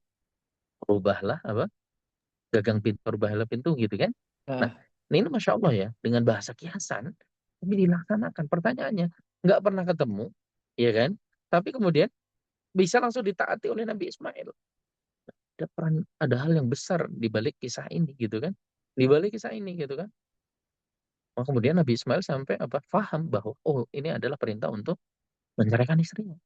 Masya Allah loh. Dengan satu kalimat. Dan nggak ketemu lagi. Kita kalau hari ini ya, padahal kita sudah bersama istri kita bertahun-tahun kemudian apa ayah kita gitu ya menemui kita ngelobi kita aja pasti nggak akan taat gitu ya apalagi kita sangat cinta tapi enggak Masya Allah ini pelajaran yang luar biasa kira-kira apa yang menjadi dasar Nabi Ismail begitu taatnya kepada Nabi Ibrahim dengan pesan yang tidak langsung tidak secara langsung bahkan melalui pesan melalui istri ini luar biasa kemudian kan nikah lagi nah ini ada kisah selanjutnya yang luar biasa apa ketika Nabi Ismail ketemu di yang ketiga kalinya eh ketemu yang kedua ya karena kan kedua ketiga nggak ketemu ya yang keempat baru ketemu nah ini yang luar biasa ketika Nabi Ismail di dalam Al-Quran dikatakan ya bunayya Nabi Ibrahim mengatakan ya bunayya inni arafil manami inni adbahuka fangzur mada taro nah, Masya Allah kan hmm. ya bunayya ini kalimat yang luar biasa nah ini juga pelajaran jadi bunayya ini kalau dalam bahasa Arab ini kata yang sangat lembut sekali ya yang hari ini yang jarang diucapkan gitu saking luar biasanya jadi kalau orang Arab sudah pakai kata ya bunayya berarti sangat dekat sekali dengan anaknya sangat cinta sekali kepada anaknya ya kan kemudian beliau mengatakan aku telah melihat di dalam mimpiku aku menyembelihmu Fangdur mada taro coba bayangin ini kan nggak pernah ketemu tadi udah nyuruh nyuruh cerai istrinya kemudian berkisah dengan sesuatu yang luar biasa loh bermimpi menyembelih padahal nggak pernah ketemu gitu ya. Tapi apa yang disampaikan Nabi Ibrahim, Nabi Ismail pada waktu itu, ya kan? Ya abatif al ma tu'mar. Ya, ini kan kalimat abati diucapkan. Iya kan? Ayahnya mengucapkan kata ya bunayya. Ini pelajar bagaimana memanggil anak, memanggil ayah dengan kata-kata yang lembut itu secara langsung bahkan akan menjadi mengikatkan hati antara ayah dan anak. Masya Allah. Coba. Makanya panggilan dengan panggilan yang sangat disukai anak kita. Panggilan panggilan dengan yang paling disukai pasangan kita. Ini penting sekali. Panggillah ayah kita dengan panggilan yang disukai ayah kita. Kan nggak harus sama ya. Mungkin anak kita pengen kalau kalau orang Arab itu Masya Allah ya. Mereka tidak menggunakan bunayya, tapi mereka biasanya ganti. Misalnya nama Muhammad diganti Hamudi, nama Abdullah menjadi Abudi gitu. Artinya apa? Hamudi. Jadi Muhammadku gitu ya. Jadi merasa memiliki yang saking sayangnya begitu. Abdullah dipanggil dengan Abudi, apa namanya? Abdullahku gitu ya. Dan itu diterapkan gitu. Ini itu bisa kita praktekkan di dalam rumah. Panggilan dengan kata-kata yang membuat anak kita kalau kita panggil itu melayang-layang gitu kan. Nah, ini penting sekali. Karena itu dicontohkan di dalam Al-Qur'an bagaimana satu kata, satu panggilan tapi bisa mendekatkan. Satu panggilan tapi bisa menjadikan anak ini sangat taat kepada orang tua. Dan ini yang diterapkan di dalam pendidikan para nabi kepada anak-anak mereka. Ya, maka ketika Nabi Ibrahim mengatakan kalimat begitu, ya bunayya, ya, inni ara fil manami adbahuka fangdur madza tara, masya Allah. Kemudian apa yang disampaikan Nabi Ismail ini yang luar biasa juga. Ya abatif al matu bayangin, lakukan apa yang menjadi perintah yang diberikan Allah kepada engkau wahai ayah. Solo biasa, ya abati. Ya kan kalimatnya bukan ya abi tapi ya abati karena apa saking dekat padahal secara fisik nggak pernah ketemu gitu kan. Tapi insya Allah punya kedekatan emosional yang luar biasa yang dibangun bertahun-tahun melalui exposure penggambaran oleh ibunda Sarah kepada Nabi Ismail alaihissalam ya. Dan Masya Allah. Ya, jadi ketaatan itu lahir bukan tiba-tiba. Ketaatan anak lahir itu karena proses ikhtiar yang panjang. Yang tentunya tadi ya, ba'dallah karena tentunya atas pertolongan Allah. Yang kedua karena orang tua ya tadi ya, mulai dengan apa namanya menjadi ayah yang dekat dengan anak, menjadi ayah yang dirindukan, menjadi ayah yang apa namanya jujur gitu ya. Kan ini kejujur ya ketika Nabi Ibrahim cerita tentang mimpinya, ada makna yang tersirat apa kejujuran yang itu digambarkan oleh Nabi Ibrahim. Dan yang kemudian kalimat yang disampaikan Nabi Ibrahim apa? Fangdur mada taro. Jadi walaupun ini perintah dari Allah melalui mimpi, tapi kemudian Nabi Ibrahim nggak langsung, ayo ikut gitu. Enggak apa? Fangdur mada taro apa? Maka lihatlah, Bang Fang Durmadatar, bagaimana pendapatmu gitu ya, Masya Allah ya. Artinya apa? Membuka ruang dialog gitu, Masya Allah. Padahal ini perintah dari Allah, ini wahyu dari Allah gitu. Tapi apa? Memberikan ruang dialog kepada anak. Dan ini luar biasa. Artinya ini menjadi contoh bagaimana kita aplikasikan di dalam kehidupan kita. Ya ketika menjadi seorang ayah, walaupun kita tahu ini adalah perintah Allah, walaupun kita tahu ini adalah benar, dan kita yakin ini adalah untuk kebaikan anak, kita nggak boleh kemudian apa? Otoriter gitu. Oh, gitu nggak bisa. Anak dilibatkan untuk mengambil keputusan, anak dilibatkan untuk apa? Memberikan pendapatnya. Dan ini dicontohkan dari Rasulullah SAW dalam hal-hal besar, hal-hal genting ketika perang Uhud, ketika perang Khandaq, ya kan. Rasulullah kemudian melibatkan para sahabat untuk berikan usul kepada Rasulullah terkait dengan strategi perang. Itu padahal, Masya Allah, Rasulullah kan jago perang, jago strategi gitu kan. Artinya bisa berpikir sendiri gitu kan, apalagi Rasulullah seorang nabi gitu kan. Tapi enggak, Rasulullah bagaimana menjadi seorang nabi yang kemudian secara kemanusiaan juga berlaku kondisi-kondisi normal di mana Rasulullah juga menghargai para sahabat dengan melibatkan mereka di dalam hal-hal besar. Dan ini bisa kita sampaikan di dalam rumah ketika melibatkan anak-anak di dalam mengambil keputusan yang besar. Kalau kemudian anak punya usulan yang itu, misalnya kita punya harapan anak milih A, ternyata anak punya usulan B, yang B ini nggak bagus buat dia. Nah ini kesempatan kita. Bukan kemudian menjas, oh kamu salah, nggak bagus, begini. Enggak. Justru ketika memilih B, yang itu kita tahu B ini tidak sesuai dengan syariat, B ini kemudian akan memberikan implikasi buruk kepada anak kita sampaikan, nah, yang B ini begini, Allah mengatakan begini, Rasulullah mencontohkan begini, ini efeknya akan dilakukan begitu. Jadi dengan dia berpendapat salah, nggak apa-apa kita gali apa sih yang diinginkan anak. Oh ternyata salah.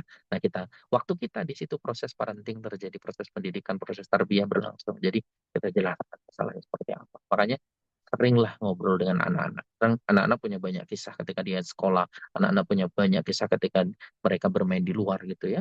Nah, ketika kita ketemu ya udah curhat ya, share gitu ya. Disitulah kemudian masuk kita untuk yang bagus kemudian kita kasih apresiasi, ya, bilang oh ini bagus yang dilakukan si ini bisa dicontoh, nah gitu. Ketika temennya ada yang melakukan yang buruk, nah disinilah kemudian kita bisa menyatakan ini nggak bagus, kenapa nggak bagus gitu kan, yang sampai ini dilakukan oleh anak kita, jadi begitu.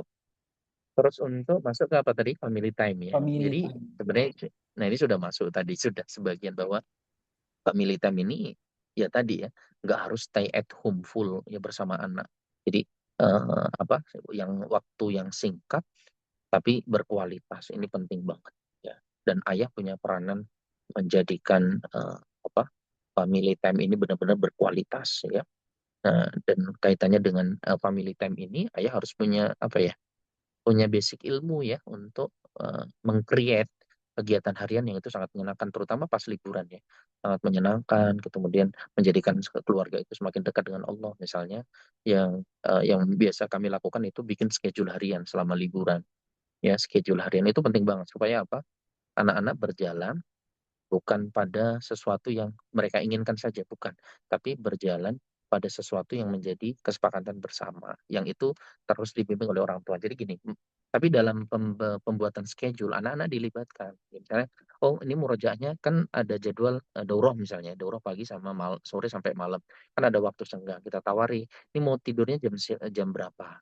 Terus mau ada waktu main jam berapa? Itu nanti kita bikin tuh, bikin tabel bisa tertulis atau bisa di HP, yang itu nanti setiap hari kita kasih centang dan ada nilai yang kita berikan, terutama biasanya paling dominan ibunya yang berikan nilai. Misalnya hari ini sudah setoran, saya itu 2 halaman pagi lancar kasih bintang, dan nanti hari ini udah setoran sore lancar kasih bintang. Oh hari ini sudah bubuk siang. Jadi yang dinilai bukan hanya kegiatan yang sifatnya formal, tapi juga yang tadi kayak misalnya beres-beres, mohon maaf ya, beres-beres tempat tidur, mencuci piring sendiri, buang sampah sendiri gitu ya. Termasuk kemudian kalau kakaknya membantu adiknya mandi misalnya, atau membantu adiknya murojaah gitu. Itu nanti jadi kegiatan yang itu nanti dijadi bonus tambahan. Nah, ketika dalam sepekan misalnya nih jadwalnya dilakukan, kemudian bintangnya banyak, kita kasih reward. Misalnya di hari ininya dapat reward nih jalan-jalan, makan bareng, main-main, terus dapat uang, hadiah uang gitu ya.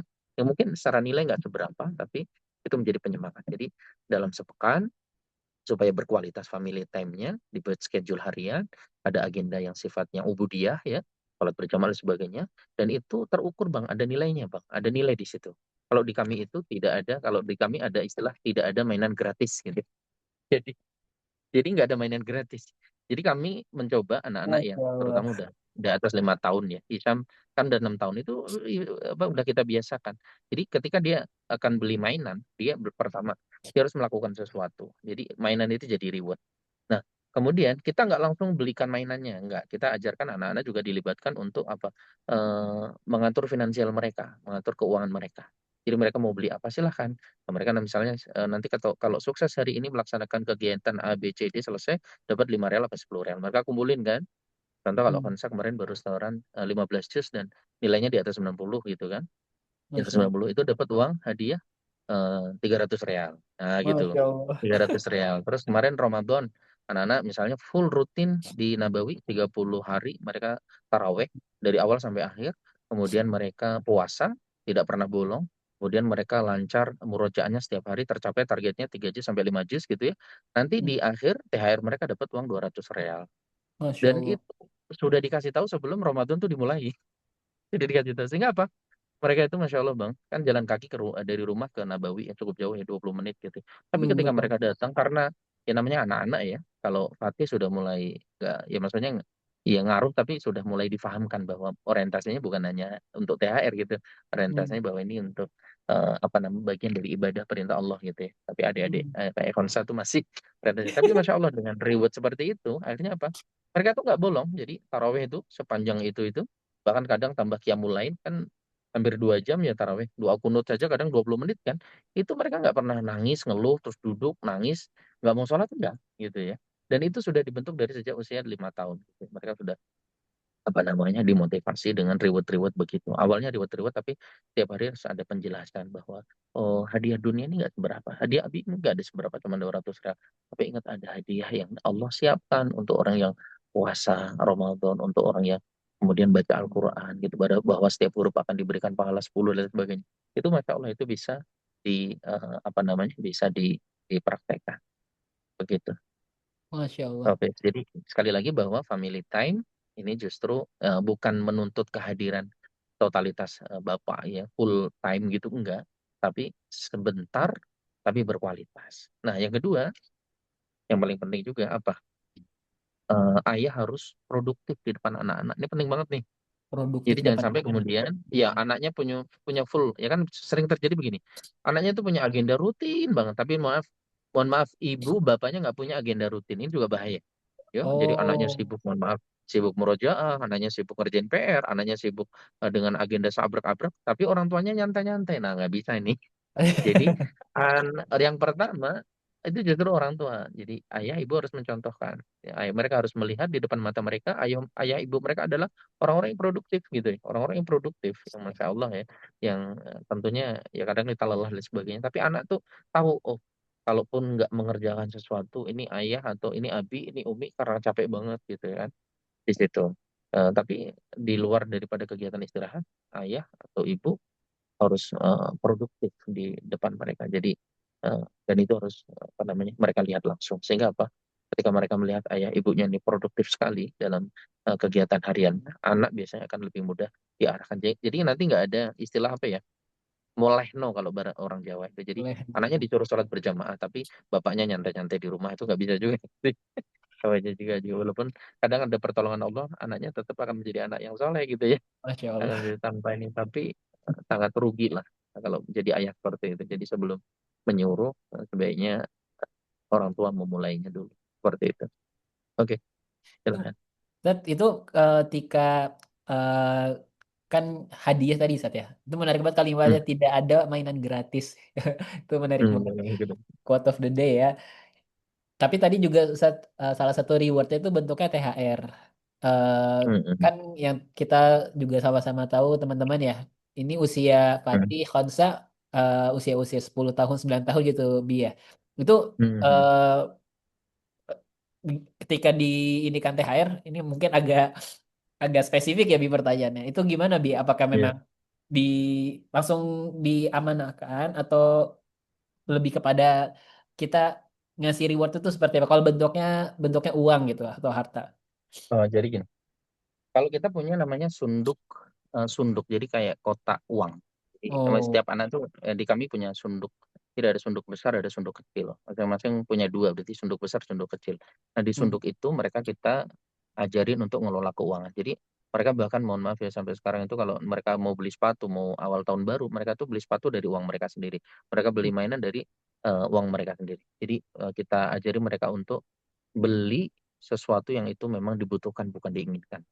Dan ketika Oh, kemudian kita serahkan beli itu, jadi nggak kita belikan kecuali sebelum usia 5 tahun ya kan mereka nggak tahu ya. Tapi setelah usia 5 tahun kita ajari untuk beli sesuatu yang dibutuhkan. Dan itu dengan diskusi. Jadi nggak misalnya anak pengen ini ya didiskusikan dulu ini butuh nggak, ini ada nilai manfaat nggak, ini ada nilai pendidikannya nggak. Jadi nggak langsung mentang-mentang mereka sudah merasa punya duit sendiri karena mereka dapat THR bukan hanya dari orang tuanya kan dari hmm, kadang teman-teman abi uminya dari datang iya, atau dapat uang dari jamaah kan di Nabawi sering gitu kan dikumpulin hmm, dapat 10 real 5 real 50 real gitu kan ada sering dapat uang gitu pulang dari halakah gitu itu dimasukkan ke sunduk nanti di situ mereka belajar tuh ngitung tuh kadang punya real kadang punya rupiah mereka dihitung terus mereka diajarkan di situ nilai pendidikan pengelolaan keuangan kita ajarkan jadi mohon maaf misalnya kita misal di hari Jumat atau di hari Ramadan di 10 akhir Ramadan kita ajari untuk menyisihkan dari situ saya punya tabungan kita sisihkan 10 sampai 15% untuk disedekahkan gitu ya.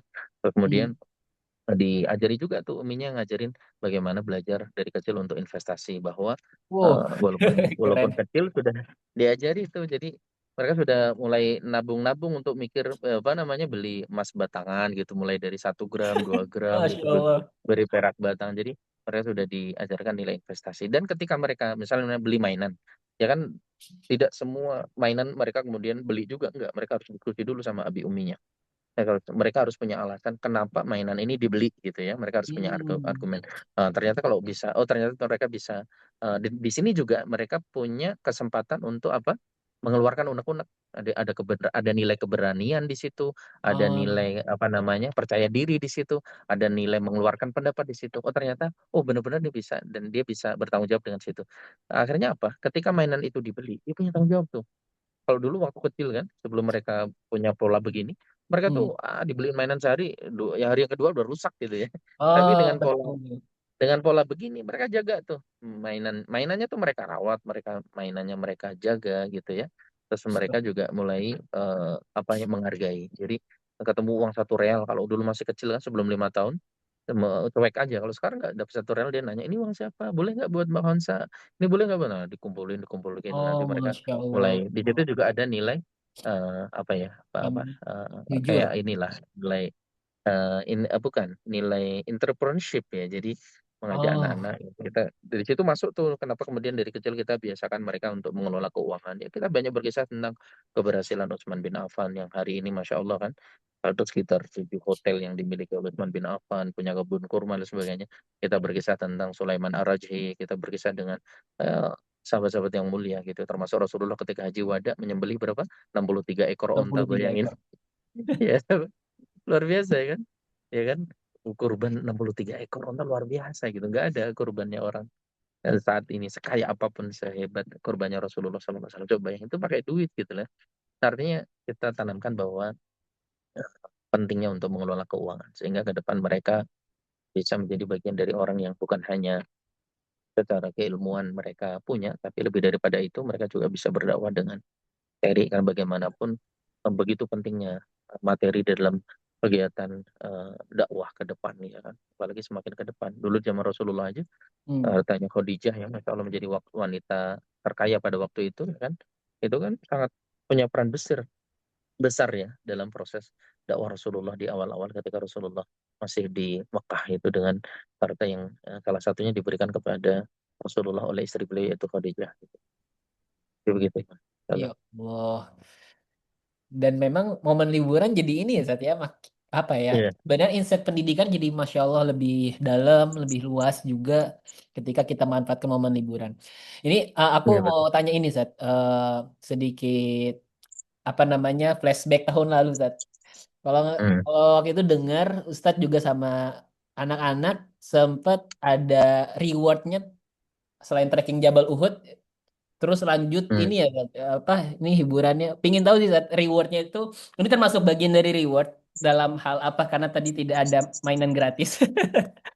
Di- dan kegiatannya seperti apa sih Zat? Sehingga kemarin tahun lalu ya Zat ya ada program libur di Madinah yang itu ternyata nggak cuma Fatih sama Khonsa juga beberapa anak-anak yang lain.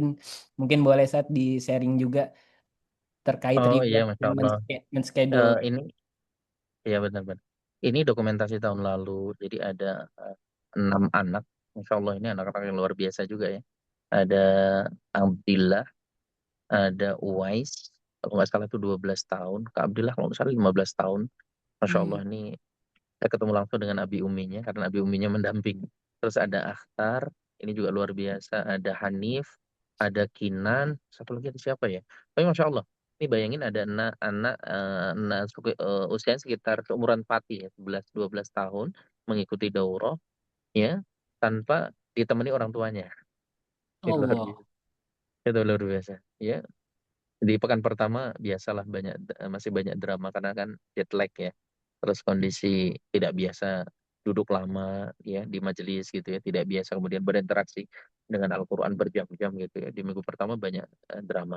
Tapi di situ kemudian saya sama pendampingnya waktu itu Mas Jalil ya. Ustaz Jalil ini kemudian kita cari apa namanya sesuatu yang membuat anak-anak semangat apa dengan pancingan. Jadi ketika enggak semangat mereka cerita mau enggak nanti yang sepekan ini lancar setorannya terus lancar Hmm. murojaahnya hari Jumat sama hari Sabtu kita mau ajak jalan-jalan pokoknya ajak olahraga nah di antaranya adalah naik ATV ini kejadiannya ini tempatnya di itu Jabal Muntazah Baibo di Jabal Mahnit dan Masya itu Allah Masya Jabal Allah Magnet. ya Hmm. mereka happy banget mereka happy banget bahkan salah satu penyemangat mereka supaya apa namanya 5 hari sebelumnya tuh mereka tercapai setorannya dan mereka Hmm. kita apa namanya kita kasih apa namanya reward nanti nanti kalau setorannya sepekan ini lancar dapat reward seperti ini dan ini bisa diterapkan di apa namanya kegiatan liburan kita. Jadi makanya harus terukur. Jadi nggak cukup misalnya kegiatan Hmm. hariannya itu sekilas, nggak harus terukur. Misalnya kalaupun anak ini ada kegiatan setoran, misalnya dalam satu hari setorannya berapa halaman. Hmm. Terus mungkin ada murojaah, murojaahnya berapa halaman atau berapa juz. Terus kalau anak-anak punya kegiatan yang itu sifat membantu orang tua, itu bentuknya apa? Itu harus ditulis, Bang. Harus ditulis. Dan ada nilainya gitu ya. Bisa Hmm. pakai misalnya bagus, bagus sekali, cukup gitu ya. Dan itu atau bisa pakai poin misalnya 10 dari 1 sampai 10 gitu ya bisa. Harus terukur. Dengan terukur tuh anak-anak terbiasa apa namanya berpikir di dalam otak mereka bahwa ada usaha, ada hasil, ada ikhtiar, Oh, ada hasil usaha. begitu ya, dan itu terukur gitu ya, dan tidak sekadar oh selesai tugas, enggak, itu nanti akan terbiasa anak-anak tuh nggak punya goal, tapi kalau kemudian terukur gitu ya itu Hmm. punya goal. Misalnya nanti di ujian akhirnya kan itu daurah ada ujiannya kan, saya Hmm. di daurahnya kalau mumtaz nanti kita kasih hadiah, entah misalnya jalan-jalan, entah hadiah misalnya nominal uang, entah hadiah misalnya dalam sesuatu yang kemudian diinginkan anak gitu, tapi dikasih nilai yang terukur, misalnya nilai berapa ini dari daurahnya begitu, harus ada nilai Hmm. yang terukur begitu. Ya ini Oh. eh, bagian daripada proses memancing anak-anak supaya disiplin dengan agenda harian mereka selama liburan. Dan masya Allah ya, ya sekali lagi bahwa momen liburan justru momen eh, apa family time yang insya Allah ya produktif dalam rangka untuk mendekatkan diri kepada Allah, dalam rangka untuk mengembangkan potensi anak, dan dalam rangka untuk mendekatkan di antara kerabat-kerabat dekat ya, orang tua, anak, keluarga, kerabat-kerabat, tetangga, dan lain sebagainya. Begitu. Contoh. Masya Allah. Nah, Hmm. ini juga Zat, teman-teman dari yang bareng kita nih, teman-teman juga dari Godlike banyak juga yang rencana Zat reward. Kalau tadi bicara soal reward liburan gitu ya Zat ya. Hmm. Reward liburan ini mau ada program Quranic Family Tracking gitu. Jadi Hmm. jalan-jalan ke gunung. Kalau dari Abi mungkin gini Bi. Tadi kan terkait reward ya. Bagaimana ini nggak Hmm. hanya nggak bukan berarti kita full time ya family time. Bahkan mungkin hanya Hmm. beberapa waktu, tapi memang di bagian dari schedule program liburan. Berarti tadi tahapannya mohon dikoreksi ya, Bi. Berarti tahapannya di masuk liburan nih, bahkan mungkin sebelum liburan udah kumpul bareng, kita mau bikin program schedule-nya seperti apa, libatkan anak gitu ya, Bi ya. Nah, kemudian Iya, jadi mm, ya betul. Terus jelas. kemudian dalam pelibatan tadi rencana-rencana liburan mungkin dari awal sudah disampaikan atau di tengah-tengah disampaikan nanti ada reward di beberapa targetan-targetan yang tercapai gitu ya, Bi ya. Ya, sebaiknya dari awal ya betul. Oh, dari awal. Nah, ini salah kalau Sebaiknya kalau dari. teman-teman yang di daerah Jabodetabek sama Makassar kalau nggak salah, ini akan ada Qur'ani Family Tracking. Kalau Masya Family Allah. Tracking, insya Allah ini bi rencananya ada daki gunung, nggak daki sebenarnya, jalan-jalan, ya trekking ya, trekking bukit gunung yang ini ramah juga untuk anak-anak. Di situ ada sesi tadaburnya. Nah, kalau ini apakah lebih pas jadi kalau dalam kita mengaplikasikan keluarga, Bi? Apakah nanti kita masukkan ke program atau kita komunikasikannya sebagai reward ya, Bi, ya, ke anak-anak kita? Baiknya seperti apa, Bi? Dalam atau Baik, oke. hmm. Ini kegiatannya berapa hari? Oh, kalau ini sebenarnya memang nggak tidak makan sampai 2 hari, Bi, sehari, tapi itu juga mungkin Hmm. setengah hari. Kalau dari sini dari jam 7 sampai jam 12 di hari Sabtu Oh. tanggal 27 Juni. Seperti itu. Nah, jadi gini, kalau itu sifatnya temporal sebentar dan sifatnya di situ lebih dominan sesuatu yang seru-seru gitu ya, yang itu menyenangkan, jadikan itu reward. Jadi Hmm. itu bagian dari reward.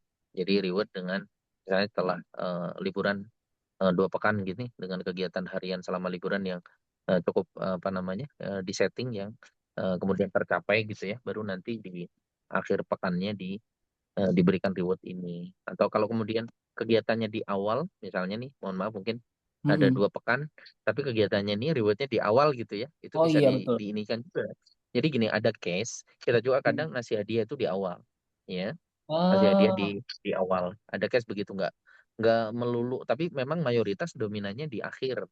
ketika Hmm. target tercapai. Tapi terkadang ada case ininya di awal. Nah, ketika kemudian misalnya qadarullah waktunya harus di awal, ya Hmm. kita bisa siasati ini menjadi apa namanya, ada reward tambahan di akhir gitu. Misalnya ini ini ada reward satu, ini kita berikan, tapi kita kasih tahu ini boleh kita ajak mereka ikut kegiatan ini dengan syarat kegiatan setelah kegiatan ini kan ada waktu kegiatan liburan 2 pekan gitu ya. Betul, Terus Bi. ini harus tercapai, harus tercapai. Tapi diikutkan ini. Oh. Ya begitu. Jadi itu begitu. Kadang kan kita begitu juga kan. Ada Qadarullah Hmm. udah kadung beli hadiah yang tadinya mau Hmm. dikasih di akhir, ternyata anak-anak udah keburu tahu Udah keburu tahu, adiknya betul, ngikutin Bi. hadiah gitu kan. Nah, Iya. itu kemudian nggak, kita nggak rebut-rebutan hadiah dengan anak, nggak, tetap artinya kita perjanjian dengan mereka, oke boleh, ini Abi kita kasih hadiahnya dulu, tapi mohon Hmm. maaf nanti anak-anak harus mengikuti target yang kita tetapkan selama berapa hari begitu. Ini bisa Hmm. bisa dicap gitu. Betul. Masya Allah. Luar biasa ya. Jadi Hmm. eh, kalau saya ini Bi, apa namanya yang menurut saya wah ini sangat aplikatif banget. eh Benar-benar nggak sabar gimana liburan kita benar-benar program. Jadi tadi program bikin schedule, bagaimana schedule-nya juga bareng peran kita ngobrol sama istri, bahkan ngelibatin anak. Kalau memang anaknya juga bisa diajak untuk dialog, saat itu juga kita minta pendapatnya gitu ya Bi ya. Terus Iya kemudian betul. kalau memang pun usia balita, ya nggak apa-apa, libatkannya mungkin sambil dengerin juga gitu ya Bi ya. Iya betul. Dari kecil bahkan. Dari kecil. Bahkan dari kecil banget. Nah, terus Dari kemudian kecil. terkait schedule-nya berarti memang tentang bagaimana kita dalam program liburan itu mungkin secara konteks soal kedisiplinan ya, Bi. Kedisiplinan yang kita ingin Hmm. tetap jaga.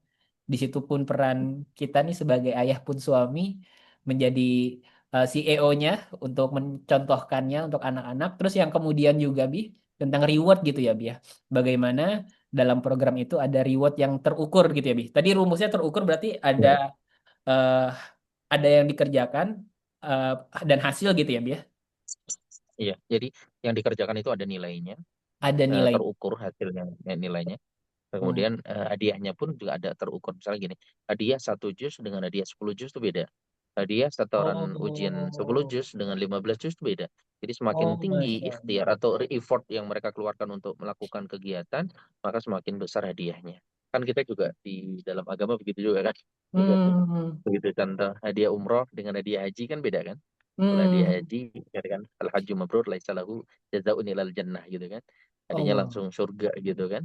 Kalau Iya, umroh iya, iya. hadiahnya apa kata Rasulullah, tapi ubainal haji wal umroh fa innahuma yanfi'anni al faqra wad dunuba gitu kan. Nah, ini kita sudah dicontohkan di dalam agama kita bahwa reward menyesuaikan dengan effort yang eh, dikerjakan gitu. Dan itu bisa diterapkan di dalam rumah sehingga anak juga akhirnya berpikir, oh ini kerjanya lebih berat nih gitu kan. Sehingga mereka Hmm. punya semangat untuk mencapai apa yang menjadi target yang ditetapkan, karena mereka tapi juga apa ya Bang, harus mulai ditanamkan bahwa ini hadiah di dunia gitu ya. Ada hadiah yang Allahu lebih penting Akbar. daripada itu, dan tidak semata-mata harus dapat. Jadi kita udah tanamkan juga dalam proses keseharian, nggak semua kegiatan harus dapat hadiah, enggak gitu ya. Bahwa ternyata tujuan utama daripada kegiatan kita nih, tujuan utamanya justru bukan hadiah dari Abi, bukan hadiah dari Umi, tapi Hmm. apa? Tujuan kita untuk mendapatkan ridho Allah SWT. Tujuan kita karena kita mentaati eh, Allah gitu ya. Dan Allah Hmm. udah akan siapkan hadiah terbaik yang nanti akan kita terima ketika nanti kita menghadap Allah Subhanahu wa taala. Maka di situ proses Hmm. penggambaran, dan ketika mereka menghafalkan Al-Qur'an, di dalam Al-Qur'an kan banyak sekali penggambaran-penggambaran yang eh, Allah ceritakan di dalam Al-Quran, lahum jannatun tajri, ya kan, ada di Hmm. situ surga yang mengalir sungai-sungai gitu kan. Artinya itu bagian daripada, oh ternyata, nah, anak-anak akan bertanya apa itu surga, apa itu neraka gitu kan, karena Hmm. bagaimana untuk mendapatkan surga, ya bagaimana kemudian kok bisa ada orang yang dimasukkan ke dalam neraka gitu ya. Nah, reward ini kan reward sama punishment yang digambarkan di dalam Al-Quran kan, dan ini menjadi eh, poin ya dari dalam proses pendidikan kita kepada anak-anak begitu. Ada reward dan punishment juga. Reward and punishment. Ya Allah, Hmm, benar-benar Bi. Jadi itu jangan sampai kelewatan ya teman-teman ayah bunda semua. Esensi kenapa itu dikerjakan biar agak tetap fokus gitu ya Bi ya. Ya Allah, indah iya banget. betul. Nah, ini kita udah bisa nih masuk ke sesi tanya jawab juga dari ayah bunda dari teman-teman semua. Ini izin Bi ada yang sudah bertanya. Yang lain juga boleh ya, boleh via kolom komentar atau raise hand. Jadi bisa langsung ngobrol langsung konsultasi sama Abi Fauzi. Jadi Bi ada yang bertanya, gimana ya kalau udah kepalang gede anaknya, masih bisa diterapkan kah Bi dengan semua tadi rencana family time yang tadi dijelaskan? Program, reward dan sebagainya. Tapi udah lanjut besar gitu Bi. Mungkin besarnya seusia berapa nih? Mungkin usia SMP, SMA ke atas gitu Bi. Itu gimana ya Bi? Jadi begini, sebenarnya proses pendidikan itu kan tidak ada batasan umur ya. Jadi memang idealnya memang dari kecil. Tapi Hmm, qadarullah ketika misalnya mohon maaf orang tua taunya setelah anak-anaknya gede, nah yang pertama dilakukan adalah bertaubat dan minta ampun kepada Allah. ya Allah. Jadi karena sudah melakukan sesuatu yang bisa dibilang tidak sesuai dengan SOP yang ditetapkan oleh agama, Hmm, bahwa harusnya sebelum menikah itu kita sudah punya ilmu sebagai ayah seperti apa, sebagai ibu seperti apa gitu. Nah, tapi bersyukur bahwa ternyata masih ada waktu nih gitu ya. Yang kedua, setelah bertobat kepada Allah, minta maaf kepada Allah, minta ampun kepada Allah, yang kedua adalah bersyukur. Ya hmm, bersyukur ternyata Masya Allah masih diberikan kesempatan, walaupun anaknya sudah SMP atau anaknya sudah SD atau bahkan anaknya sudah menikah gitu. Ternyata Allah masih berikan kesempatan kita untuk bertaubat dan kemudian menutupi kesalahan-kesalahan kita gitu ya.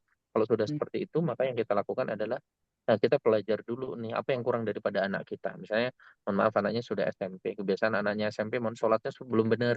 Yang dilakukan pertama kali ya tadi ya, minta ampun kepada Allah, berdoa kepada Allah supaya yang nggak benar di anak kita ini kemudian kita minta dibimbing oleh Allah Subhanahu wa taala. Selanjutnya yang ketiga setelah kita minta ampun berdoa kepada Allah minta supaya Allah memberikan petunjuk.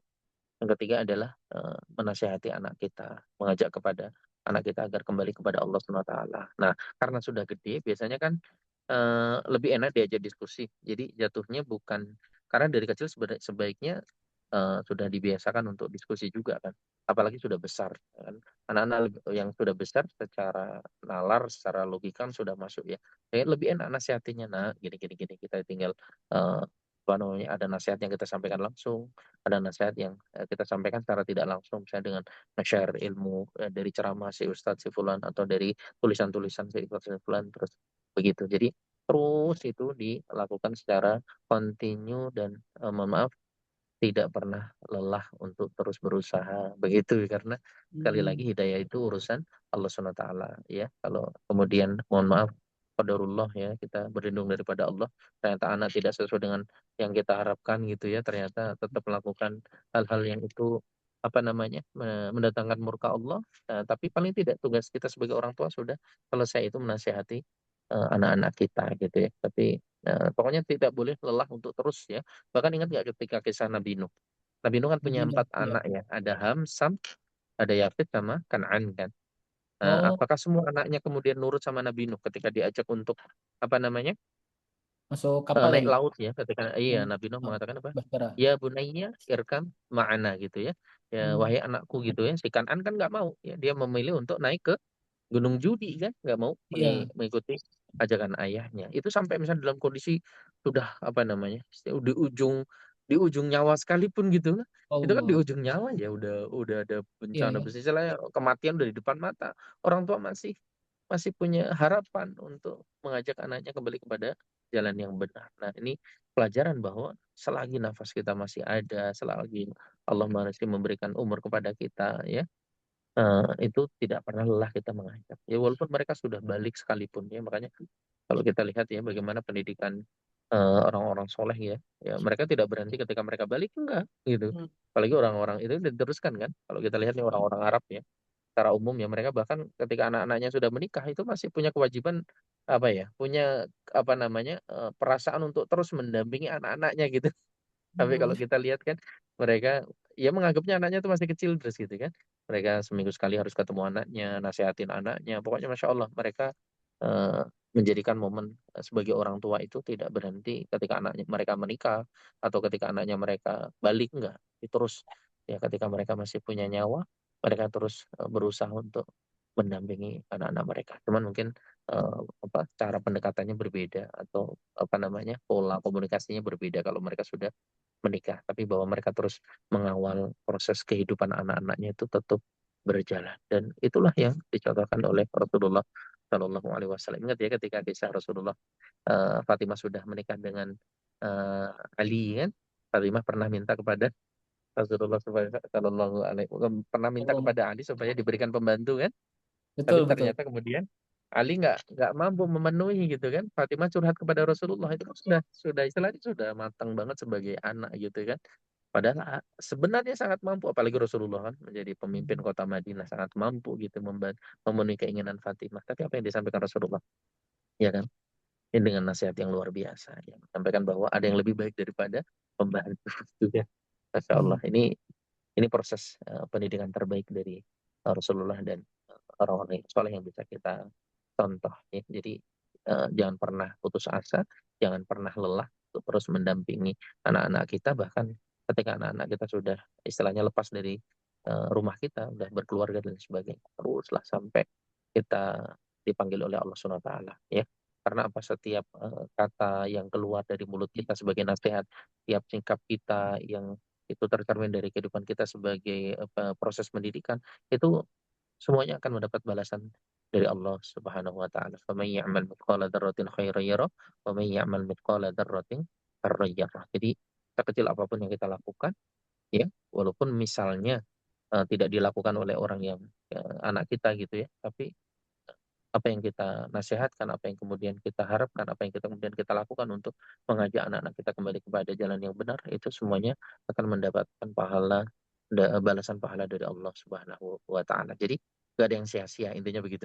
Dan nggak ada kata telat. Jadi nggak ada kata telat. Jadi selagi Allah masih memberikan kesempatan, lakukan, lakukan. Dan jangan pernah kita apa namanya harus mutlak sesuai dengan harapan kita, nggak, serahkan kepada Allah Subhanahu wa taala hasilnya. Kita ikhtiar yang kita fokuskan ya, kemudian pasrah terus kepada Allah. Jadi dalam proses pendidikan itu pasrahkan, minta bimbingan Allah terus gitu ya, tapi semaksimal mungkin kita melakukan pendekatan atau ikhtiar-ikhtiar yang maksimal untuk mendidik putra putri kita hingga kembali ke jalan yang benar begitu. Fadl. Masya Allah, tabarakallah. Alhamdulillah, wa iyyakum bi ahsan Kak Gisani. Masya Allah. Tadi disampaikan jazakumullah khair Abi kata Kak Gisan Bi. Alhamdulillah. Ya, ayah bunda teman-teman. Masya Allah Bi mungkin sebagai penutup boleh Bi kira-kira nasihat closing statement, closing nasihat gitu ya biar untuk Hmm, kita semua yang tentunya hmm, punya cita-cita sangat mendambakan, sangat menginginkan bagaimana mempersiapkan generasi soleh di tengah tantangan zaman kayak sekarang gini Bi. Terutama hmm, momentumnya ini pas liburan nanti Bi. Boleh Bi sebagai hmm. nasihat closing nasihat. Oke. Bismillahirrahmanirrahim.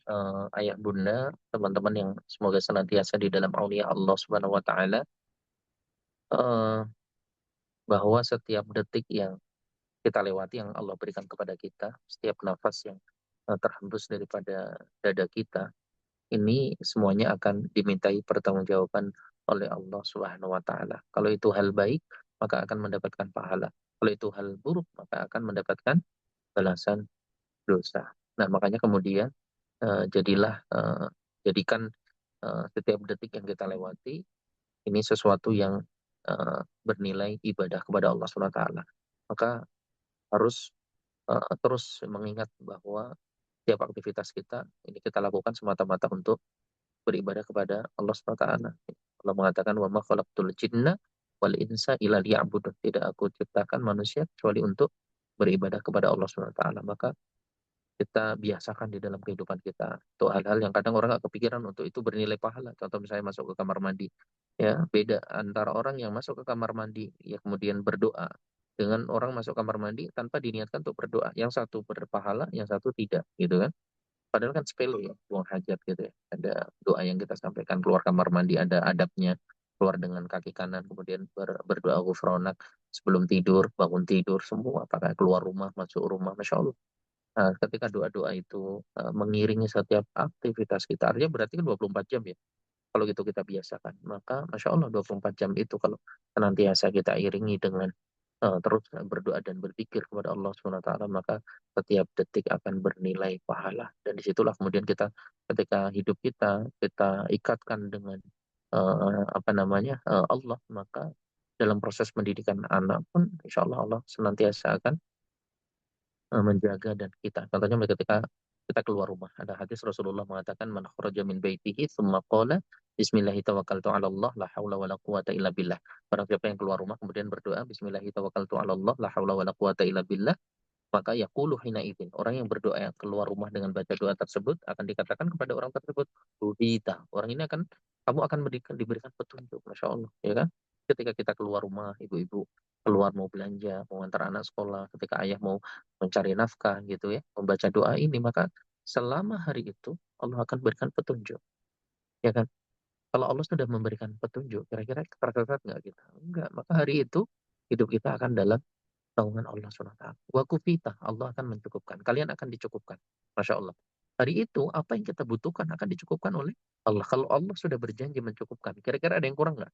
Nggak ada. Gitu. Wa kita dan kalian akan dijaga. Masya Allah ya. Doanya pendek, tapi kalau itu kita terapkan, ya, kita praktekkan dalam kehidupan kita, maka sebenarnya 24 jam itu kita akan dinaungi oleh Allah SWT. Maka doa di antara doa azkarus sabah yang kita baca kan, Rabbi as'aluka khairoma fi hadzal yaum. Kalau pagi itu kan, ya Allah, ya Tuhanku, ya, aku minta kepada Engkau supaya memberikan kebaikan hari ini. Wa a'udzubika min syarri ma fi hadzal yaum wa syarri ma ba'dah. Ya kan, dan aku berlindung kepada Engkau supaya aku dijauhkan dari keburukan hari ini. Kemudian di sore kita baca sebaliknya. Allah, dari pagi hari kita baca doa itu, di sore hari Allah Rabbi as'aluka khairu ma fi hadhil lailah. Ya Allah, ya aku minta kepada Engkau dari kebaikan, ya kebaikan malam ini, ya Rabbi khairu ma ba'daha, dan kebaikan setelahnya. Masya Allah, berarti kan 24 jam, pagi kita berdoa, sore kita berdoa, ya kan, dari sore ke pagi kita senantiasa di dalam kauniyah Allah Subhanahu wa taala. Maka sebenarnya apapun yang kita lakukan ketika kita mengawali hari dengan kita berdoa kepada Allah Subhanahu wa taala, ketika bangun tidur pun berdoa, ketika keluar rumah berdoa, ketika habis sholat kita berdoa gitu, maka sebenarnya insya Allah setiap detik yang kita lewati, bahkan ketika tidur pun kita berdoa gitu kan, maka selama tidur setiap nafas yang kita hembuskan, ketika kita tidur kita nggak ngapa-ngapain, pahala terus mengalir pada diri kita, dan itu kita ajarkan pada anak-anak. Maka Masya Allah di Nabawi itu, bahkan ini menjadi kurikulum Saudi, salah satu kitab yang dihafal selain mereka menghafal Quran adalah menghafal kitab Adab wal Adkar. Ini Masya Allah bagus sekali. Di situ ada sekitar 300 hadis yang berkisah atau berisi tentang adab-adab kepada Allah SWT. Dari situ anak bukan hanya menghafal, kita ajak tadabur mereka tentang kenapa kita baca doa ini, Bi. Kenapa doa ini maksudnya apa? Ya kan, itu Masya Allah anak akhirnya hafal ya adab-adab harian dia dengan Allah. Jadi kayak menjadikan anak itu akhirnya dari kecil sedini mungkin, itu kan dihafalkan anak-anak 3 tahun setengah 4 tahun udah pada ngafalin gitu kan. Nah, anak-anak akhirnya apa? Mereka itu hafal bacaan sholat, hafal bacaan doa kama masuk safar sepanjang itu, hafal doa bacaan sholat dari istiftah yang ada 6 versi riwayat hadis gitu kan, doa sujud ada beberapa riwayat hadis, terus doa ruku mereka hafal semuanya, dan kita tadabur itu, kita bantu kenapa ayat ini, kenapa hadis ini, kenapa Rasulullah pakai kalimat ini. Anak-anak akhirnya Masya Allah setiap waktu mereka mau ngapain mereka mengawali dengan doa, Masya Allah. Sebelum kita sibukkan mereka untuk belajar adab sesama manusia, adab kepada orang, dan kurikulum itu luar biasa. Jadi recommended ya untuk orang tua yang pengen anaknya punya ikatan dari kecil, punya hubungan dekat dengan Allah, ya menghafalkan ini. Jadi Adab wal Adkar yang dikarang oleh Dr. Abdul Muhsin Al Qasim. Ya, beliau adalah khotib dan apa namanya, khotib dan imam Masjid Nabawi, termasuk beliau adalah apa namanya, ketua Halaqah Masjid Nabawi. Masya Allah. Barakallahu fikum.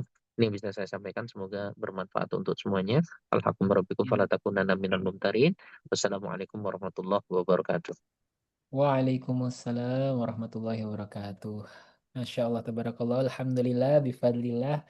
Semoga Allah berkahi selalu ilmu dan amal guru kita, Abi Fauzi. Semoga apa-apa yang beliau sampaikan bisa jadi wasilah ilmu manfaat yang kita bisa langsung amalkan bahkan malam hari ini bareng anak-anak kita, malam hari ini bareng adik-adik kita, dan bisa kita istiqomahkan tentunya, dan khususnya bisa kita aplikasikan secara maksimal biidznillah bifadlillah saat liburan sekolah nanti. Amin ya robbal alamin. Makasih banyak teman-teman, Masya Allah tabarakallah, yang sudah membersamai kita sampai malam hari ini. Masya Allah. Ini mungkin tidurnya ini tidur nikmatnya langsung mikirin nanti liburan mau ngapain ya.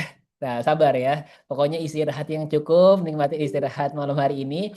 Insya Allah hari esok dan nanti pas liburan jadi momen terbaik kita untuk kasih yang terbaik untuk anak-anak kita, untuk adik-adik kita. Dan teman-teman tadi bicara soal family time, kalau masih bingung gimana bikin programnya atau bikin reward gitu ya.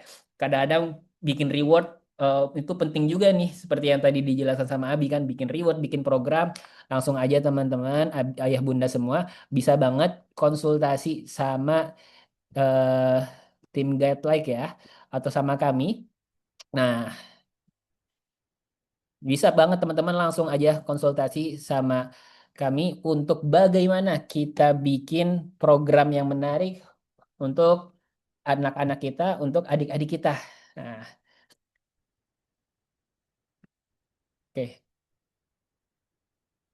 Salah satu programnya teman-teman ayah bunda semua bisa cek tadi ya yang sudah kami kirimkan di kolom komentar. Nah, buat Abi ayah bunda ya, buat Abi Umi ayah bunda semua teman-teman yang pingin bikin reward atau program liburan anak-anaknya atau adik-adiknya nanti di Madinah bisa banget mumpung di bulan Juli ini ada program libur di Madinah. Insya Allah nanti juga dibersamai nih sama Abi Fauzi. Kegiatan ngapain aja sih? Sebenarnya ada kegiatan yang sifatnya durasinya sampai 1 bulan, ada juga yang hanya 14 hari. Nah, di situ ada kegiatan umrohnya, tapi juga plus ada daurah dan pembelajaran di Madinah bareng Syekh langsung. Jadi ini anak-anak usia SD, SMP, SMA bisa ikutan belajar ngaji langsung sama Syekh. Di satu sisi juga ada kegiatan suruh-suruhnya buat adik-adik kita, buat anak-anak kita gitu ya, yang ayah bunda teman-teman bisa cek langsung di eh, di dokumentasi yang tadi kita lihat kan, atau bisa langsung konsultasi nih, konsultasi link udah kita share di kolom komentar ya. Jadi teman-teman bisa langsung konsultasi, konsultasinya gratis, langsung ngobrol aja gimana nih saya juga pingin bikin program libur di Madinah untuk anak atau adik-adik saya. Nah ini boleh banget. Nah di satu sisi ayah bunda dan teman-teman semua yang mungkin liburannya duh nggak panjang nih, cuma 2 pekan atau mungkin sepekan di akhir bulan Juni, waduh tenang aja. Ayah bunda, teman-teman semua juga bisa banget hadiahkan program liburan yang menarik berupa Quranic Family Tracking. Dan ini nggak hanya yang di daerah Jabodetabek. Kalau Jabodetabek, nanti kita insya Allah destinasinya bareng-bareng teman-teman Godlike di Lewi Asih Bogor. Kita bakal family trekking ngapain aja di hari Sabtu tanggal 27 Juni 2026. Duh dicatat nih. Bisa jadi reward akhir liburan atau mungkin kalau liburannya yang justru di akhir Juni jadi reward di awal liburan gitu ya. Yang intinya kegiatannya apa saja? Ada misi tadabur alam bersama si kecil. Wah, seru banget ya. Terus juga ada parent healing sessionnya and kids cornernya. Di situ juga ayah bunda teman-teman juga didampingi tour guide per kelompok. Plus tenang aja, aman nyaman. Udah ada asuransi dari paguyuban trekkingnya. Plus juga ada certificate of Quranic Family Journey. Juga ada snacknya, makan siang. Pokoknya nerima beres aja ayah bunda. Air mineral 300 ml per orang juga ada. Plus refill air minum plus P3K. Jadi aman nyaman gitu ayah bunda. Intinya ini kegiatan program. Semoga ini bisa jadi hadiah yang menarik, yang menyenangkan dan menenangkan untuk kita sekeluarga, bareng anak-anak kita, bareng adik-adik kita. Untuk edukasi Qur'annya dapat, family bondingnya dapat, tadabbur alamnya dapat, plus challenge mengamalkan Al-Quran serta Kids Corner-nya. Nah, untuk yang di daerah Jabodetabek mulai dari 179 ribuan aja nih ayah bunda, atau bisa langsung cek program detailnya di farm.gatlek.id. Nih, khusus yang Jabodetabek. Oh, yang nggak khusus Jabodetabek gimana? Nah, ini ada juga nih yang untuk daerah Makassar sekitarnya. Boleh banget ikuti juga Quranic Family Trekkingnya. Untuk uang wilayah Makassar, kita destinasinya ke air terjun Lembana Malino. Wah, seru banget ya. Tanggalnya juga sama nih, 27 Juni 2026, hari Sabtu, dari jam 7 sampai jam 12 WITA. Nah, fasilitasnya juga sama, ayah bunda, teman-teman semua. Ada misi tadabur alam bersama si kecil. Nanti kita kasih adventure card-nya juga gitu. Ada parent healing session and kids corner-nya. Pokoknya seru banget ayah bunda. Yang semoga kita dapat ilmunya di setiap malam, di setiap pekan. Karena besok pekan terakhir kita akan adakan lagi nih webinar bareng tim eh, hidup di Madinah bareng timnya Ustadz Fauzi, tim Abi Fauzi, yang untuk ngebantu kita ayah bunda, ngebantu kita mempersiapkan liburan kita. Jadi mempersiapkan ilmu liburannya nih, insya Allah kita udah kita ada 3 kali pertemuan. Ini udah pertemuan yang kedua. Sebenarnya rugi banget yang nggak ikut dari pertemuan pertama. Aduh sayang banget karena kita udah dari pekan lalu bahas hal-hal yang lebih fundamental terkait mindset. Kalau misalnya orang tua ketemu liburan, gimana nih saya memahaminya, memandangnya gitu ya. Tapi kalau teman-teman, ayah bunda belum sempat ikut yang pekan sebelumnya, udah ikut aja ke grup like host nih yang ada QR di sini berarti ya. Di sini. Langsung eh, di scan aja QR-nya. Nanti teman-teman akan tergabung ke grupnya. Di situ nanti ada rekaman kegiatan kemarin. Dan juga insya Allah rekaman yang kegiatan hari ini kita share juga. Dan jangan sampai ini cuma terbatas, nggak seru kalau kita belajar tapi kita sendiri. Padahal ini nanti manfaatnya buat bareng-bareng sekeluarga, buat pasangan kita. Ajak juga pasangannya. Biar seru lagi, ajak juga teman-temannya, kerabatnya, saudaranya. Biar bisa ikutan belajar, mengilmui sebelum nanti kita ketemu liburan sekolah untuk anak-anak dan adik-adik kita yang kita cintai, yang kita sayangi. Dan ayah bunda, yang pekan depan insya Allah akan lebih seru lagi karena Alhamdulillah nih Abi Fauzi beserta tim mau sharing langsung. Sebenarnya kan yang menjadi challenge nanti ketika kita liburan bareng anak kita. Udah kita bikinin program. Pasti ada dong hal-hal yang aduh jadi ribet, tricky. Khususnya anak kita. Rewelnya ada aja kan. Padahal kita udah nyiapin ini program semenarik mungkin. Edukasinya dapat, seru-serunya dapat gitu ya. Nah pun kalau ternyata ada kendala, itu kayak gimana antisipasinya. Jadi yang langsung kita bahas ini akan tema-tema yang sifatnya lebih ke kondisi lapang.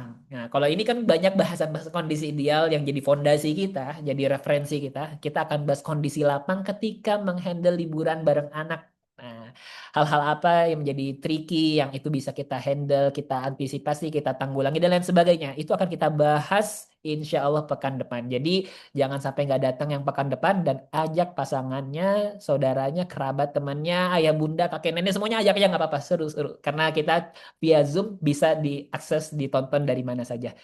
Ayah, bunda, teman-teman semua, terima kasih atas kebersamaan malam hari ini. Saya Ahmad Takir Rehan eh mengaturkan terima kasih banyak dan juga mohon maaf jika ada kalimat atau sikap yang kurang berkenan. Yang benar dan yang baik itu hanya dari Allah Subhanahu wa taala dan yang kurang dari Al-Fakir. Semoga teman-teman maklumi dan maafkan. Semoga Allah ampuni kami dan kami dari Guideline menyampaikan apresiasi terbesar-besarnya untuk ayah bunda yang sudah sampai di malam hari ini sampai jam sekarang. Semoga Allah jadikan silaturahim kita silaturahim yang barokah yang mengalirkan rezeki yang barokah, ilmu yang manfaat dan kebaikan sakinah mawaddah warahmah untuk keluarga kita semua. Amin ya rabbal alamin. Kita tutup dengan doa kifaratul majelis. Subhanakallahumma wa bihamdik asyhadu an la ilaha illa anta astaghfiruka wa atubu ilaik. Kurang lebihnya mohon maaf. Wassalamualaikum warahmatullahi wabarakatuh. Makasih banyak teman-teman semua ayah bunda. Terima kasih banyak Kak Kiki, Kak Gisani, Kak Fatim, Kak Ari. Makasih banyak sudah hadir. Kak Haka, makasih banyak sudah hadir. Kak Indriati, makasih banyak ya sudah hadir. Kak Lukman, Alhamdulillah, Barakallah Kak. Kak Muhammad Hafiz, Masya Allah, makasih banyak sudah hadir, sudah bersama kami. Kak Nanda, Barakallah ya, makasih sudah membersamai. Kak Hanifah, Masya Allah, Tabarakallah. Kak Setiarta, Masya Allah, seneng banget bisa bareng Kak Setiarta di malam hari ini kita belajar ngobrol bareng. Umu Hanif, Masya Allah, Umu Hanifah, Masya Allah. Semoga ini jadi wasilah ilmu yang manfaat ya Umu ya, silaturahim kita, Masya Allah. Semoga nanti pekan depan bisa jumpa lagi. Makasih banyak Kak Zuma, Kak Umul Farisi, Masya Allah, Tabarakallah. Makasih banyak teman-teman. Kita izin pamit tutup ya. Ilal liqa ma'assalamah.